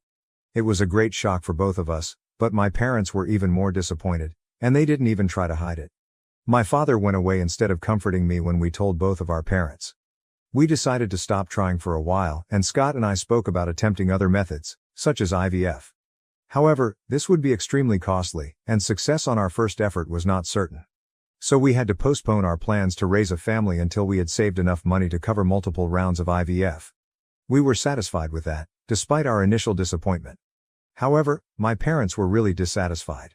They stopped visiting and talking to me, and no matter how much I tried to explain that this wasn't all my fault, they weren't ready to listen. After a few weeks, I was so disappointed by their actions that I called them and vented. I told them they had been treating me unfairly since I couldn't give them a grandchild right now, which made me wonder if they were really capable of being decent grandparents when I did have a child. I informed them that they had always treated me cruelly because I was not a boy, and I saw how differently they treated my spouse. For a long time, I attempted to ignore it and keep our friendship going, but now I'm not interested in keeping in touch with them and would rather that they stay away from me forever. It was difficult for me to express that since for so long, all I wanted was their acceptance. But now I recognize that it was nearly impossible. Instead of apologizing, they escalated their actions and were happy with me not speaking to them again. They told me I was worthless as a woman since I couldn't have children, and they wanted nothing to do with me. It was painful to hear them say that, but at least I knew where I stood with them. After that phone call, I did not talk with my parents again, and we were done. When I told Scott about the phone call, he was sympathetic at first, but after a few days I saw that his attitude toward me was shifting. I ignored it at first because I was already going through a difficult time mentally, and I didn't want to accept that my spouse might leave me. So I started pretending that nothing was going on and that everything was fine. Within a few months, he had changed entirely and was constantly chilly to me. I tried everything I could to save our relationship, but nothing worked. 3 months later, he returned home with the divorce papers and announced that he was done with me. I couldn't say I was startled, but I did try to reason with him. I told him we could always try for a kid later, but he stated he had a lot of reasons to leave and didn't want to talk about it. He wanted it to end as quickly as possible because it was difficult for both of us. The divorce took nearly 7 months to finalize, and they were the most difficult months of my life. I was absolutely alone, and I had broken down. To make matters worse, a few weeks after he informed me that he wanted a divorce and had moved out, I learned from a few relatives that Scott was supposedly living with my parents. I knew talking to them wouldn't help, so I decided to speak with my in-laws about it. It was an unpleasant chat, but they informed me that my parents had been in contact with Scott for several months. I suppose they had been brainwashing him into leaving me, which is why Scott decided to leave, even though my in-laws thought it was a bad idea. He had argued with them and stopped speaking to them. I'm not sure what they told Scott, but my in-laws informed me that Scott implied my parents had said he deserved better. So I'm still not sure what they told him, but I think they were just desperate to have a son in any way possible. Since I was no longer speaking to them and they couldn't hope for a grandchild from me, they quickly decided to take Scott under their wing and get him to leave me. My divorce left me extremely damaged, and it took me several months to get back on my feet, but I did it. Since then, I have not looked back and have done everything in my ability to forget the past and go forward. After my divorce, I moved to the suburbs. I started a new job, changed my appearance, and blocked my parents and Scott on social media. I also told all of my former friends and relatives that I never wanted to hear anything about them again, and I didn't want them to know anything about me. Everyone respected it. For the past 3 years I've been in treatment and doing well. The only thing that bothered me was the absence of a baby. I still desired a child despite the fact that I no longer had a husband or parents. I felt like I was ready to become a mother. Last year, I began IVF procedures and became pregnant with the help of an anonymous donor. 4 months later, I gave birth to my beautiful girl. Life has been very good since she was born, and I'm very pleased. 4 days ago, I was walking down the street with her when I ran into my folks and Scott. I was astonished to find them on my street. I believed they were come to visit me, but then I noticed they were stepping out of a residence a few blocks away. When they saw me, I froze. I should have returned home, but I simply couldn't bring myself to do so. They approached me, greeted me, and immediately inquired about the baby, as they were aware that I was infertile. I responded truthfully, and by that point I had comprehended what was going on and began walking back home. But Scott stopped me and said he was delighted he ran into me because he had been thinking a lot about me lately. They had apparently come to visit his aunt, who had recently moved into the neighborhood, and he took bumping into me as a message from the cosmos that he should make things right and give our relationship another opportunity. My parents were also standing there, and they demanded that I invite them home to talk about all that has been going on in my life, as they had clearly missed out on a lot. I was shocked that they were even suggesting this, let alone that they expected me to allow them in after everything that had transpired in the past. It took me 3 years to move on from everything, and I'm still in therapy trying to work through my emotions. So I had an outburst. I told them I'd rather have a lot of murderous wild animals in my house than them, since they'd still be better. I told them to quit acting like they cared about me or what was going on in my life, since the only reason they wanted to talk to me now was that I had a baby. My parents wanted to talk to me because they were finally going to have a grandson, and Scott wanted to talk to me because, clearly, he couldn't find anyone else. He assumed that because I had previously been able to conceive, getting pregnant again would be easy, and he could just return to my life. It was sickening that they only regarded me as a supply of babies, not a human person with real emotions. They had all abandoned me when I most needed their emotional support. Even though I had expected this from my parents, who had made it plain throughout my upbringing that they would have chosen a boy, it was nonetheless shocking. They believed that a woman's worth was determined by her ability to be a mother. The big surprise, though, was Scott. He had spent so many years with me and soothed me, but he had still gone along with whatever my parents suggested for some strange reason and abandoned me when I was at my lowest point. I hadn't forgotten anything they'd said to me, so I just repeated everything back to them. Since I was worthless as a woman and Scott deserved better, perhaps they should leave me alone now. I've always been a quiet and shy person, but when they confronted me on the street that day, I yelled at them from the top of my lungs. It was the culmination of 3 years' worth of rage, so it was quite unpleasant. After I finished ranting at them, I dashed back to my house and closed the door as quickly as possible. I was feeling quite bad after that, so I opted not to go to work for a few days and have stayed at home with my baby ever since. Since then, my interactions with my parents and Scott have played over and over in my mind. I honestly had no idea what I was going to do about it until last evening, when I got a call from an unknown number. I'm not sure why, but I decided to answer the phone yesterday. Normally, I don't answer calls from unknown numbers. It was Scott on the other phone, and I could hear my folks whispering in the background. I'm very sure they weren't attempting to be quiet, they just wanted me to know they were there. Anyway, I tried not to be too impacted by it. I just informed him that I did not want him to phone me again because otherwise, I would have to take preventive measures against him, which I did not want to do. I reminded him that the same thing applied to my parents. I didn't want anything to do with them, and the only reason I answered the phone was to inform them that I was done. I had finished 3 years ago and was still clinging to it. But Scott told me to hear him out, and I couldn't bring myself to hang up, so I let him speak. He admitted to me that he, like my parents, had made mistakes, but it was out of disappointment. He mentioned that both my parents and he were looking forward to beginning a family, having a baby and so on. They struggled to accept the fact that I was infertile and hesitant to do IVF until we had saved enough money. They hadn't handled it well, but they wanted another chance to prove they were worthy of being in my life. After a few seconds, I informed him I didn't want any of the rubbish they were selling me. They wouldn't have cared about me if they hadn't seen me carrying a kid that day, and that was the bottom line. That was the truth, and I was sick of them pretending otherwise. I was about to hang up when my parents spoke out from the background, saying that this was exactly the type of behavior that had caused them to cut me off in the first place. Apparently, they thought I was selfish and just concerned with myself when I discovered I was infertile. They said that instead of giving everyone their space, I constantly forced my presence on them and tried to get them to comfort me and pay attention to me, despite the fact that they were dealing with the news themselves. That, they explained, was why everyone had pushed me away, leaving me with no one to turn to. I didn't continue the conversation after that. I simply hung up. I know they were just attempting to dupe me, but I can't help but question myself now. So for my own peace of mind, I need to ask, am I to blame since I sought reassurance after learning that I was infertile? Edit, first and foremost, many people questioned why my parents had not tried for another child after I was born, especially because they desired a boy so much. My mother experienced a lot of issues with her first pregnancy, So the doctors advised her to wait a few years before trying again. But even when my mother had me, she was in her mid-30s. Waiting a few more years would have put my mother in her late 30s, making the pregnancy considerably riskier. My mother had a tough time conceiving me, just as I had battled and eventually discovered I was infertile. The only difference was that while she was struggling, her mother-in-law was rude to her. But this time, it was my own mother who couldn't stop thinking about how I felt. Anyway, that was the reason they couldn't have another kid and were left with only me, a girl. I'm not sure what kind of relationship Scott had with his parents, but from what I saw, they seemed to get along nicely. As of now, I'm not sure if they've been able to reconcile following their recent fallout, because I haven't contacted his parents and, obviously, haven't spoken with Scott about it. Scott is an only kid, so he didn't face any competition. When I visited his parents, I could tell they loved him and had treated him well since boyhood. So I'm not sure why he became so attached to my parents. At least with my parents, I knew they wanted a son, which explains why they started treating Scott that way. But with Scott, I'm not sure what went wrong.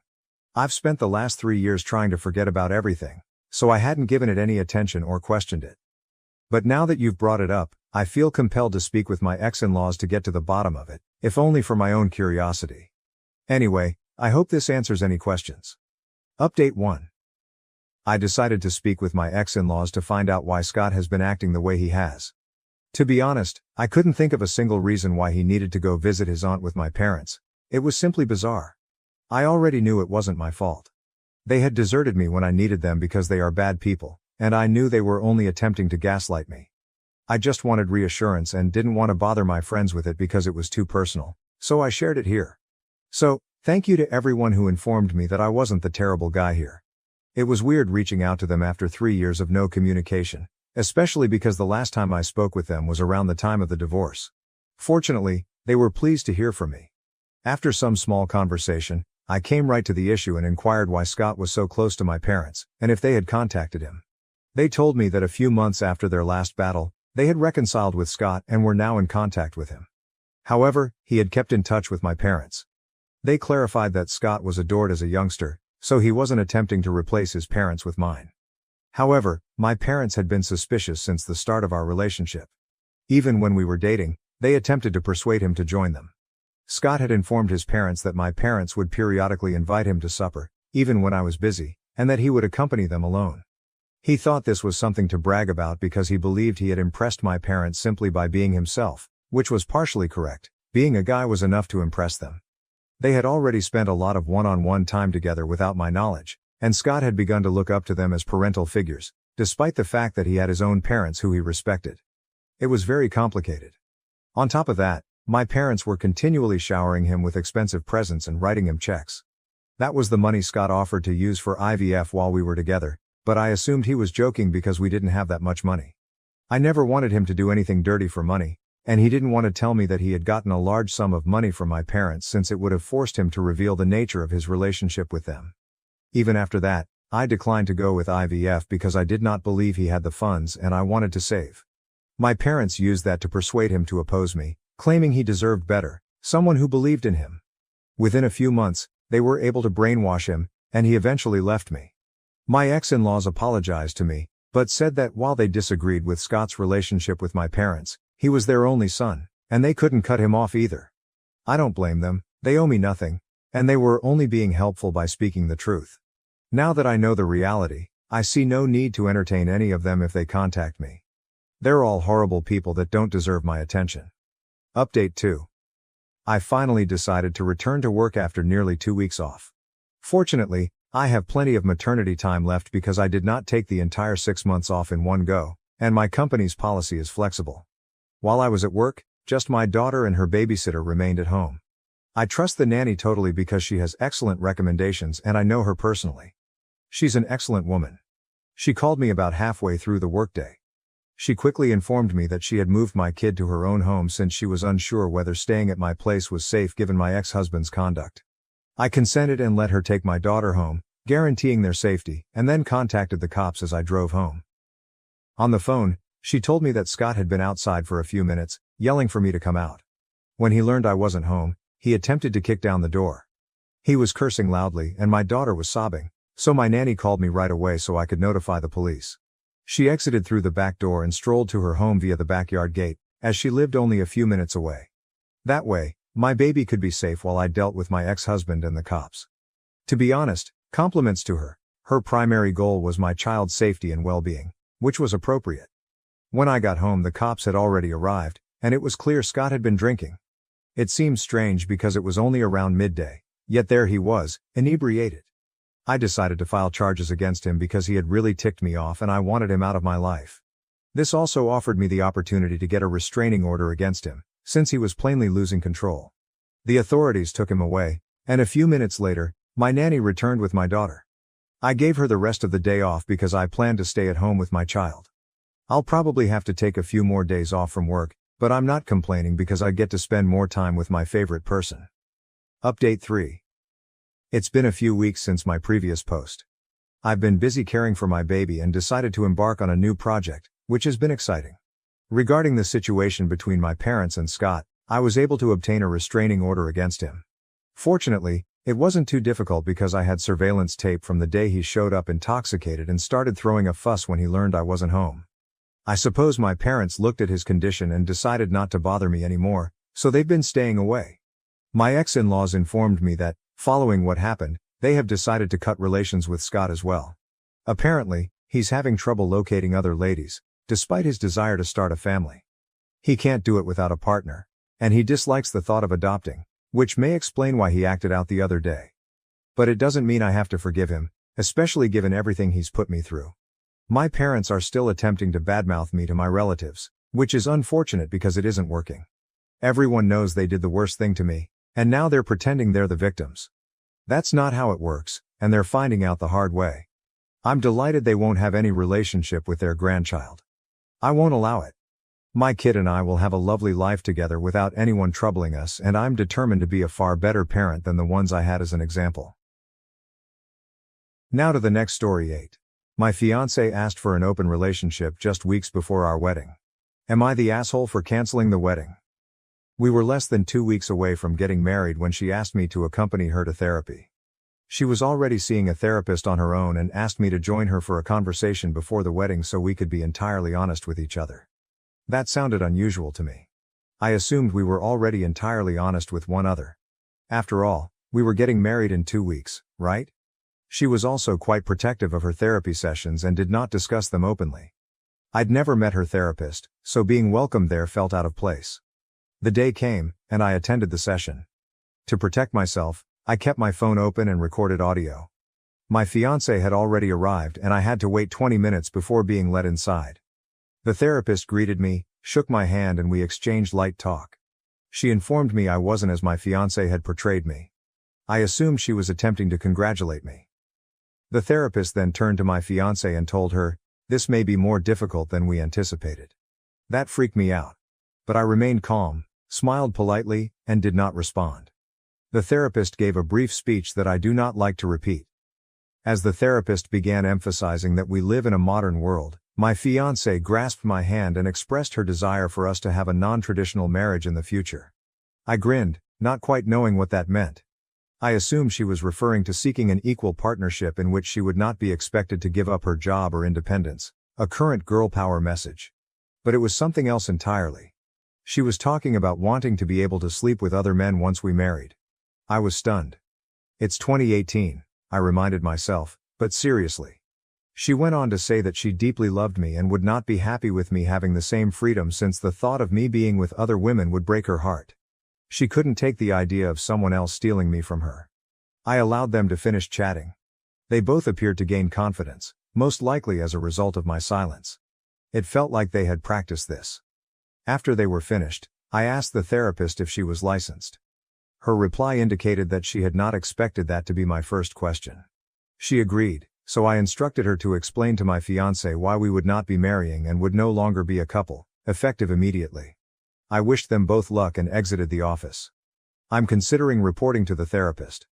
I'm not sure whether I should report her to the clinic or a licensing board, but I believe there was some professional misconduct and I want her to be held accountable.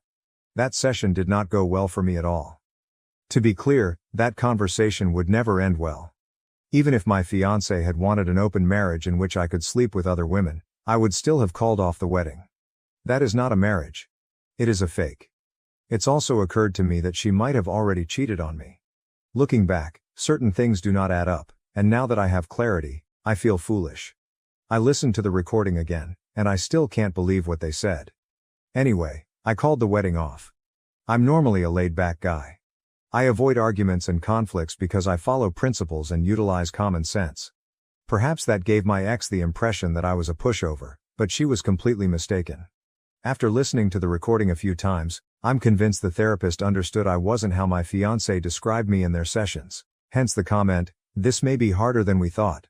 Now that the wedding has been cancelled, people are starting to ask questions, and I'm not sure how to handle it. I'm sure my ex is conducting damage control, but I have the video, and if she goes too far with her version of events, I won't be afraid to tell others what she was truly proposing. My parents and family also want answers, but I'm not sure what my ex has told them. I don't want them to think I was a fool for allowing things to progress to the point where she felt comfortable enough to tell me she wanted to sleep with other guys. She has also been blowing up my phone, my best friend's phone, and my brother's phone, saying, "We can work on this." She believes she did not understand what was stated during the therapy session and is willing to do whatever to make things right. This was the therapist's suggestion. She was opposed to it, etc. The final shriek of a dying siren. Her cries fell on deaf ears, and I owned those ears. We were also working on obtaining a loan to purchase a home, but I canceled everything. I effectively severed any ties we had, monetarily or otherwise. Her present appeal is that during treatment, she revealed her worries regarding our sexual history. I had much more partners than she did, and the therapist purportedly suggested that we level the field. Regardless of the truth, I'll report that therapist as soon as I figure out where and how. This post is largely a rant, but I'd like to know how you would handle questions from friends and family. My ex is definitely conducting her own damage control, and I don't want this to become a he said she said issue. I have the recording and was wondering if I should share it with the relevant parties. My ex does not know I have the recording. Small update, I'm at work and just received confirmation that the journal has been returned to my ex. I sent it early this morning via courier from our office, and she had to sign a confirmation that she received it. As several have suggested, I concluded that reading it would be ineffective because she never accepted responsibility for the incident. Update 1. Aside from the jokes, the 2 weeks after my initial post have been intriguing. Last Monday, I spoke with a lawyer at work about my problem with the therapist. At first, he assumed I was joking and inquired about the prank. I offered to play the recording for him and he accepted. The next day, we reviewed the recording together, and he pointed out stuff I hadn't observed. The therapist consistently used language such as "we think," "we want," and "we decided." She never once said, "Your ex asked me to talk with you," or "Your ex wants you to know." It was always either "we this" or "we that." The lawyer inquired as to my ultimate goal, whether I intended to file a lawsuit. I informed him I wasn't going to sue, but I wanted to report the therapist to the relevant authorities. We decided to write 2 letters. One to the clinic where the therapist works and another to the American Psychological Association, APA, which validated her accreditation.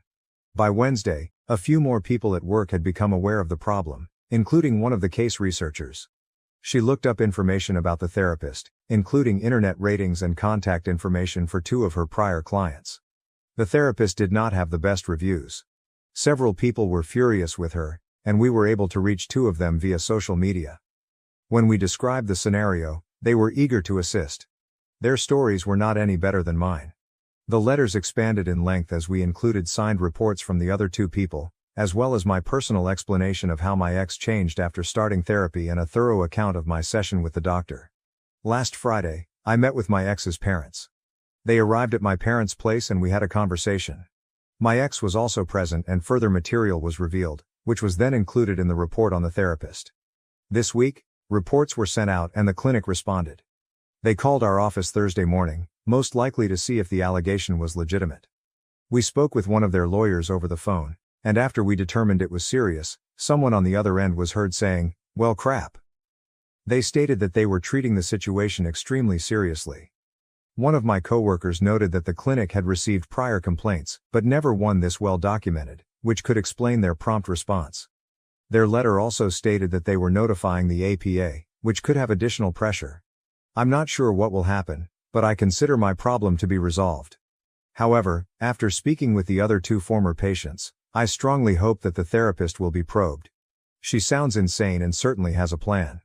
She also wrecked their relationships, of whom one was a woman. Finally, my ex and her parents. My folks contacted last Friday and invited me to visit after work. When I arrived, I was surprised to see both my ex and her parents there.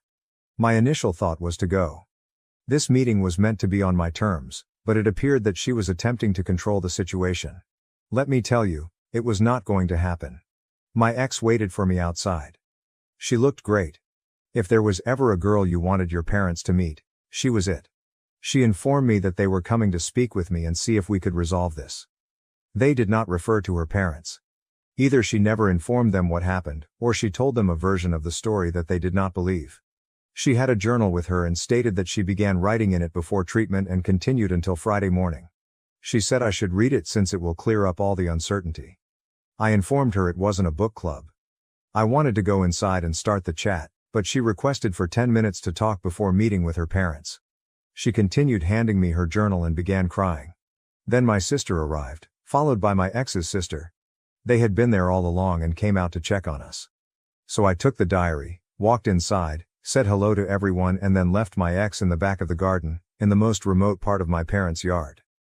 They have a spacious garden with plenty of trees and benches. She left her job owing to the stress, which resulted in a breakdown that never improved. She was no longer visiting her therapist. Initially, she began treatment for work-related issues, but it gradually turned to focus on our relationship, which appeared to be the only thing the therapist was interested in. She never explained to her folks why she became my ex. Now she was seeing a different therapist. I just listened. She shifted the subject to us, informing me that I would be in charge. I'd handle the funds, have access to all of her devices, and be able to track her activities. Any property we owned would be in my name, and she would do everything I asked to win my trust. She basically reaffirmed what she had been expressing in her messages throughout the previous weeks. She listed far more items than I can recall. I'm not sure how she believed this was a healthy way for either of us to live. I asked if she had cheated. She told me that she had the opportunity to cheat but never did. I believed her, but it made me angry. What exactly did she mean by opportunity? If you are in a committed relationship, you do not place yourself in a position where infidelity is even a possibility. You do not want the opportunity. It's similar to stating, I had the opportunity to kill someone today. Why? What were you doing that resulted in such an opportunity? And why term it an opportunity, as if it were something good? That pretty much concluded our 10 minutes. I told her we should go talk to our parents, and we did. I requested our sisters to leave us alone since what we were about to discuss was not their concern. My sister huffed and puffed, but a stone home can withstand hurricanes, and she wasn't one. I detailed what happened. How the therapy session went and what I decided. I didn't say I had a recording since I didn't have to. My ex corroborated everything I had said, which astonished me. Her father had teary eyes, which shattered my heart. Her mother inquired if this was how she felt they had raised her and requested an explanation. My ex basically told them the same story. Work-related stress, depression, a breakdown, therapy focusing solely on our relationship. The therapist convincing her that our relationship was the source of all her stress, that she needed an open relationship to avoid losing me, and that she needed to level her sexual experience with mine. She said my reply jolted her out of her slump. She has quit her job and is seeking something less demanding. She'll do anything to get me back. My ex referenced the diary again, saying that if I read it, it would explain everything, and that while she disagreed with the therapist's opinions, she went along with them since the therapist was an authoritative figure with experience. Our parents glanced at me and I said, someone's private journal is not the type of literature I read, unless they're a dead poet. A big mistake. My purpose was to convey that private journals only become literature when written by a writer or a leader, and that they are typically published after the author's death. I was also hoping they'd get the message that I didn't want to read her notebook since it wouldn't change anything. What had been done was done. Everyone looked at me as if I had wished death on my ex. You could sense the animosity in the air, so I gave in and muttered, fine, promising to read the journal. You win some, you lose some, and then you use the incorrect words, resulting in even more losses. My ex is currently seeing a new therapist. She showed her parents the confirmation emails for her appointments. He's an older man with a white beard, much like Freud. I searched him up online. He is married, attends conferences and has written a couple books that are accessible on Amazon. Seems like a solid character. Then her parents said, "Can't you kids work this out?" That was the second thing that made me angry that day. As if this were child's play, and we should just listen to the adults since we were too young to control our emotions or judge what constitutes an irreversible betrayal. We were just kids who needed to work things out. So I reclaimed some ground after my earlier remark about the Dead Poets Society, and that was how the day concluded. We've known each other for 9 years and been in a relationship for 5. Even if there are real causes for her behavior, how can you return to normalcy? This was not even a reset. My perspective on my ex has shifted dramatically. She has become a stranger to me. Yes, I still find her appealing. Very attractive. There's no disputing how great she looked last Friday. But it was also calculated, I won't lie. Her hair was styled the way I like it, and she wore a dress I got for her as well as the shoes I prefer the most. I could even detect a bit of the perfume I had given her. The journal is on my nightstand. I have not read it and I doubt I ever will. I looked through it to see if it was actually a year old, and it is. As you work your way through the entries, you can see how the pages are folded and how the ink has aged. The pen she used was attached to the journal. When I examined it, it matched the ink, and the ink level appeared to be consistent with a year of use. It's not a forgery. Everything about it is compatible with a year of wear and tear. I don't see how reading it would help. It feels like a tool for playing with my psyche. Not really. I don't think she started writing it a year ago with the intention of using it for manipulation. If what she told me is true, her new therapist advised she share the journal with me. When people ask why the wedding is off, I tell them, we had a huge difference of opinion that we couldn't resolve. More or less. But if her sister discovers the true reason, which is likely given her tight relationship with their mother, everyone will find out soon enough. Our parents want us to meet again next week. They told me to read the journal, which might assist. Given our extensive history, perhaps we can work on it and start over. They believe she will receive therapy, recover and remain the lady I fell in love with, just not right now. They can see I still adore her. Otherwise, I wouldn't be so theatrical. I don't think I'll meet them next Friday, but she did look stunning. I'd like to thank the community for their support and assistance. It's been enough to help me develop a strategy for dealing with the therapist.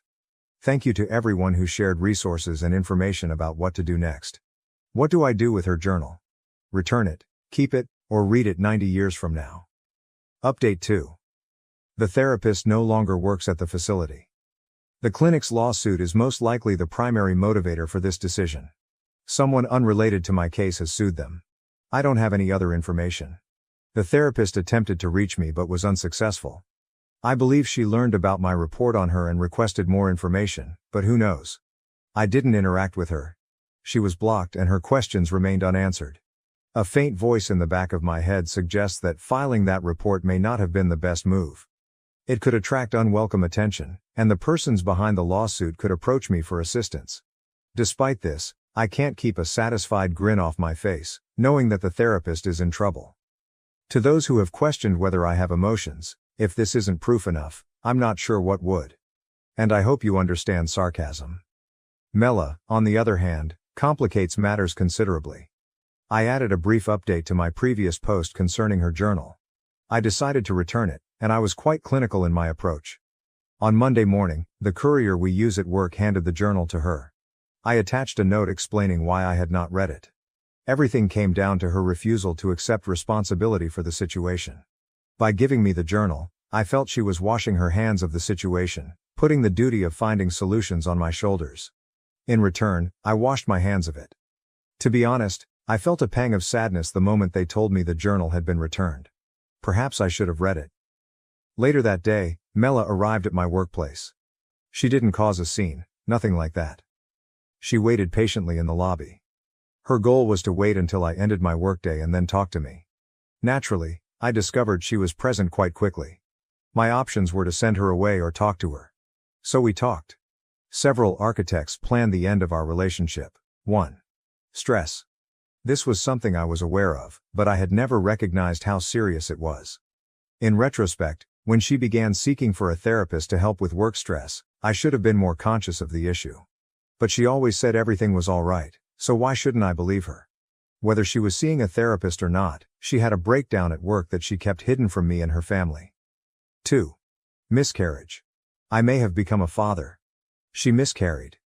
She told me she was a few weeks pregnant and wanted to make it special. However, a few days later, she began bleeding and that was it. She never told me about it because she was worried I would think she was unworthy. She knows how badly I want to be a father, and she assumed this would lead me to believe she couldn't bear children. This idea is completely ludicrous. 3. Friends. I made it clear in the comments that we had friends in open relationships. One such acquaintance phoned Mila over a year ago and invited her to lunch. She quickly began venting her feelings over her broken marriage onto Mila. Her husband, like me, had far more lovers than she did. In my situation, there were 26 previous partners, her husband had 70. He demanded an open relationship from the day they married, and she has been miserable ever since. Apparently, Mila would face the same fate if she did not take care of me. This friend informed Mela that I exhibited the same symptoms as her husband before they married. 4. Family secrets. Those we love are not always who we believe they are. Our fathers work in academia and have known each other for 30 to 35 years. They routinely go to work-related gatherings and parties, usually with their wives. I met Mila at one such occasion. I went with my father to meet a professor who could aid me with my career. Mela was there instead of her mother, who had a scheduling conflict, or so she was told. Her parents were having a difficult time as a result of her father's infidelity.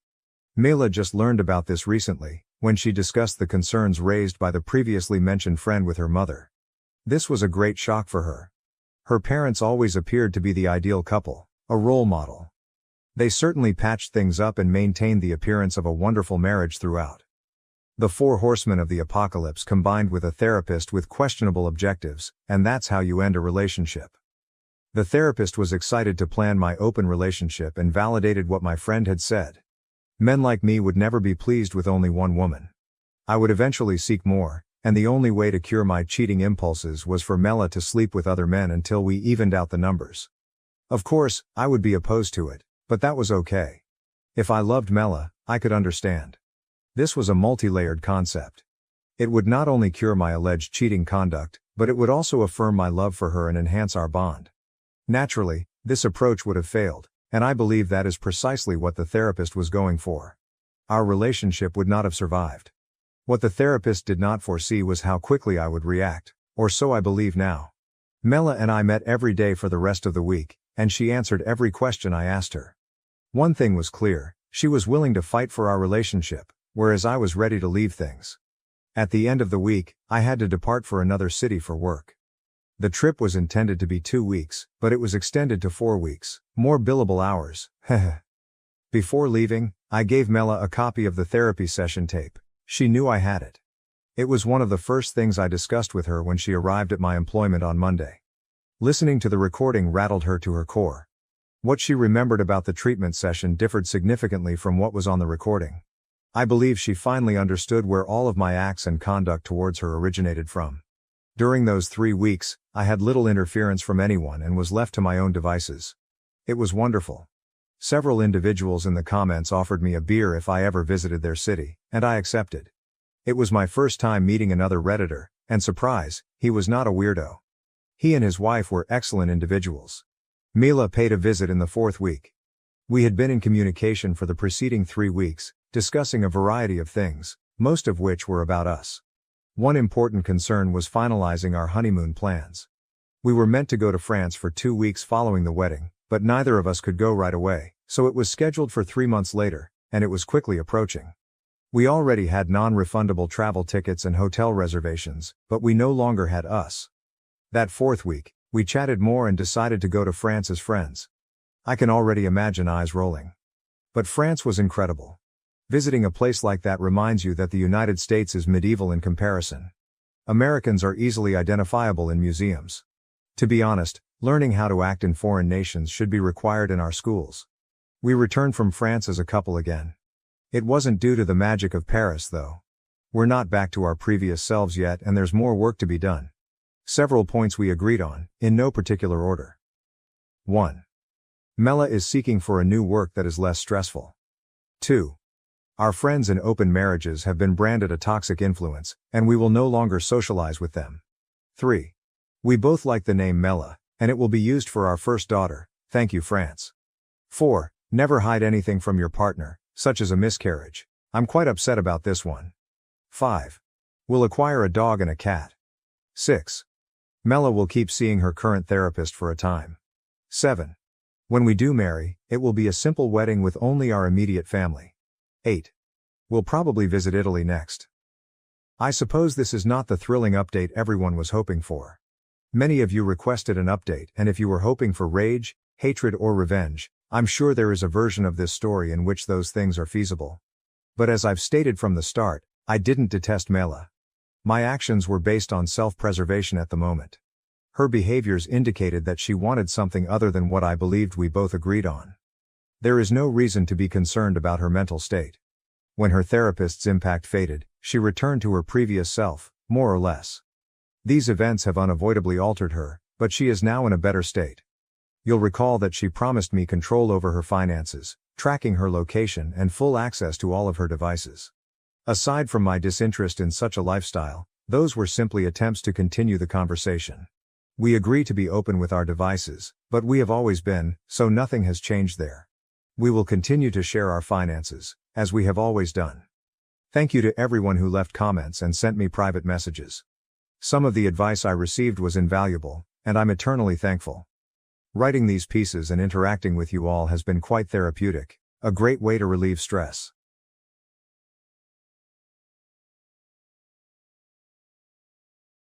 Thank you for watching. If you haven't subscribed yet, please do so and hit the notification bell to stay updated with more shocking real-life stories happening around you.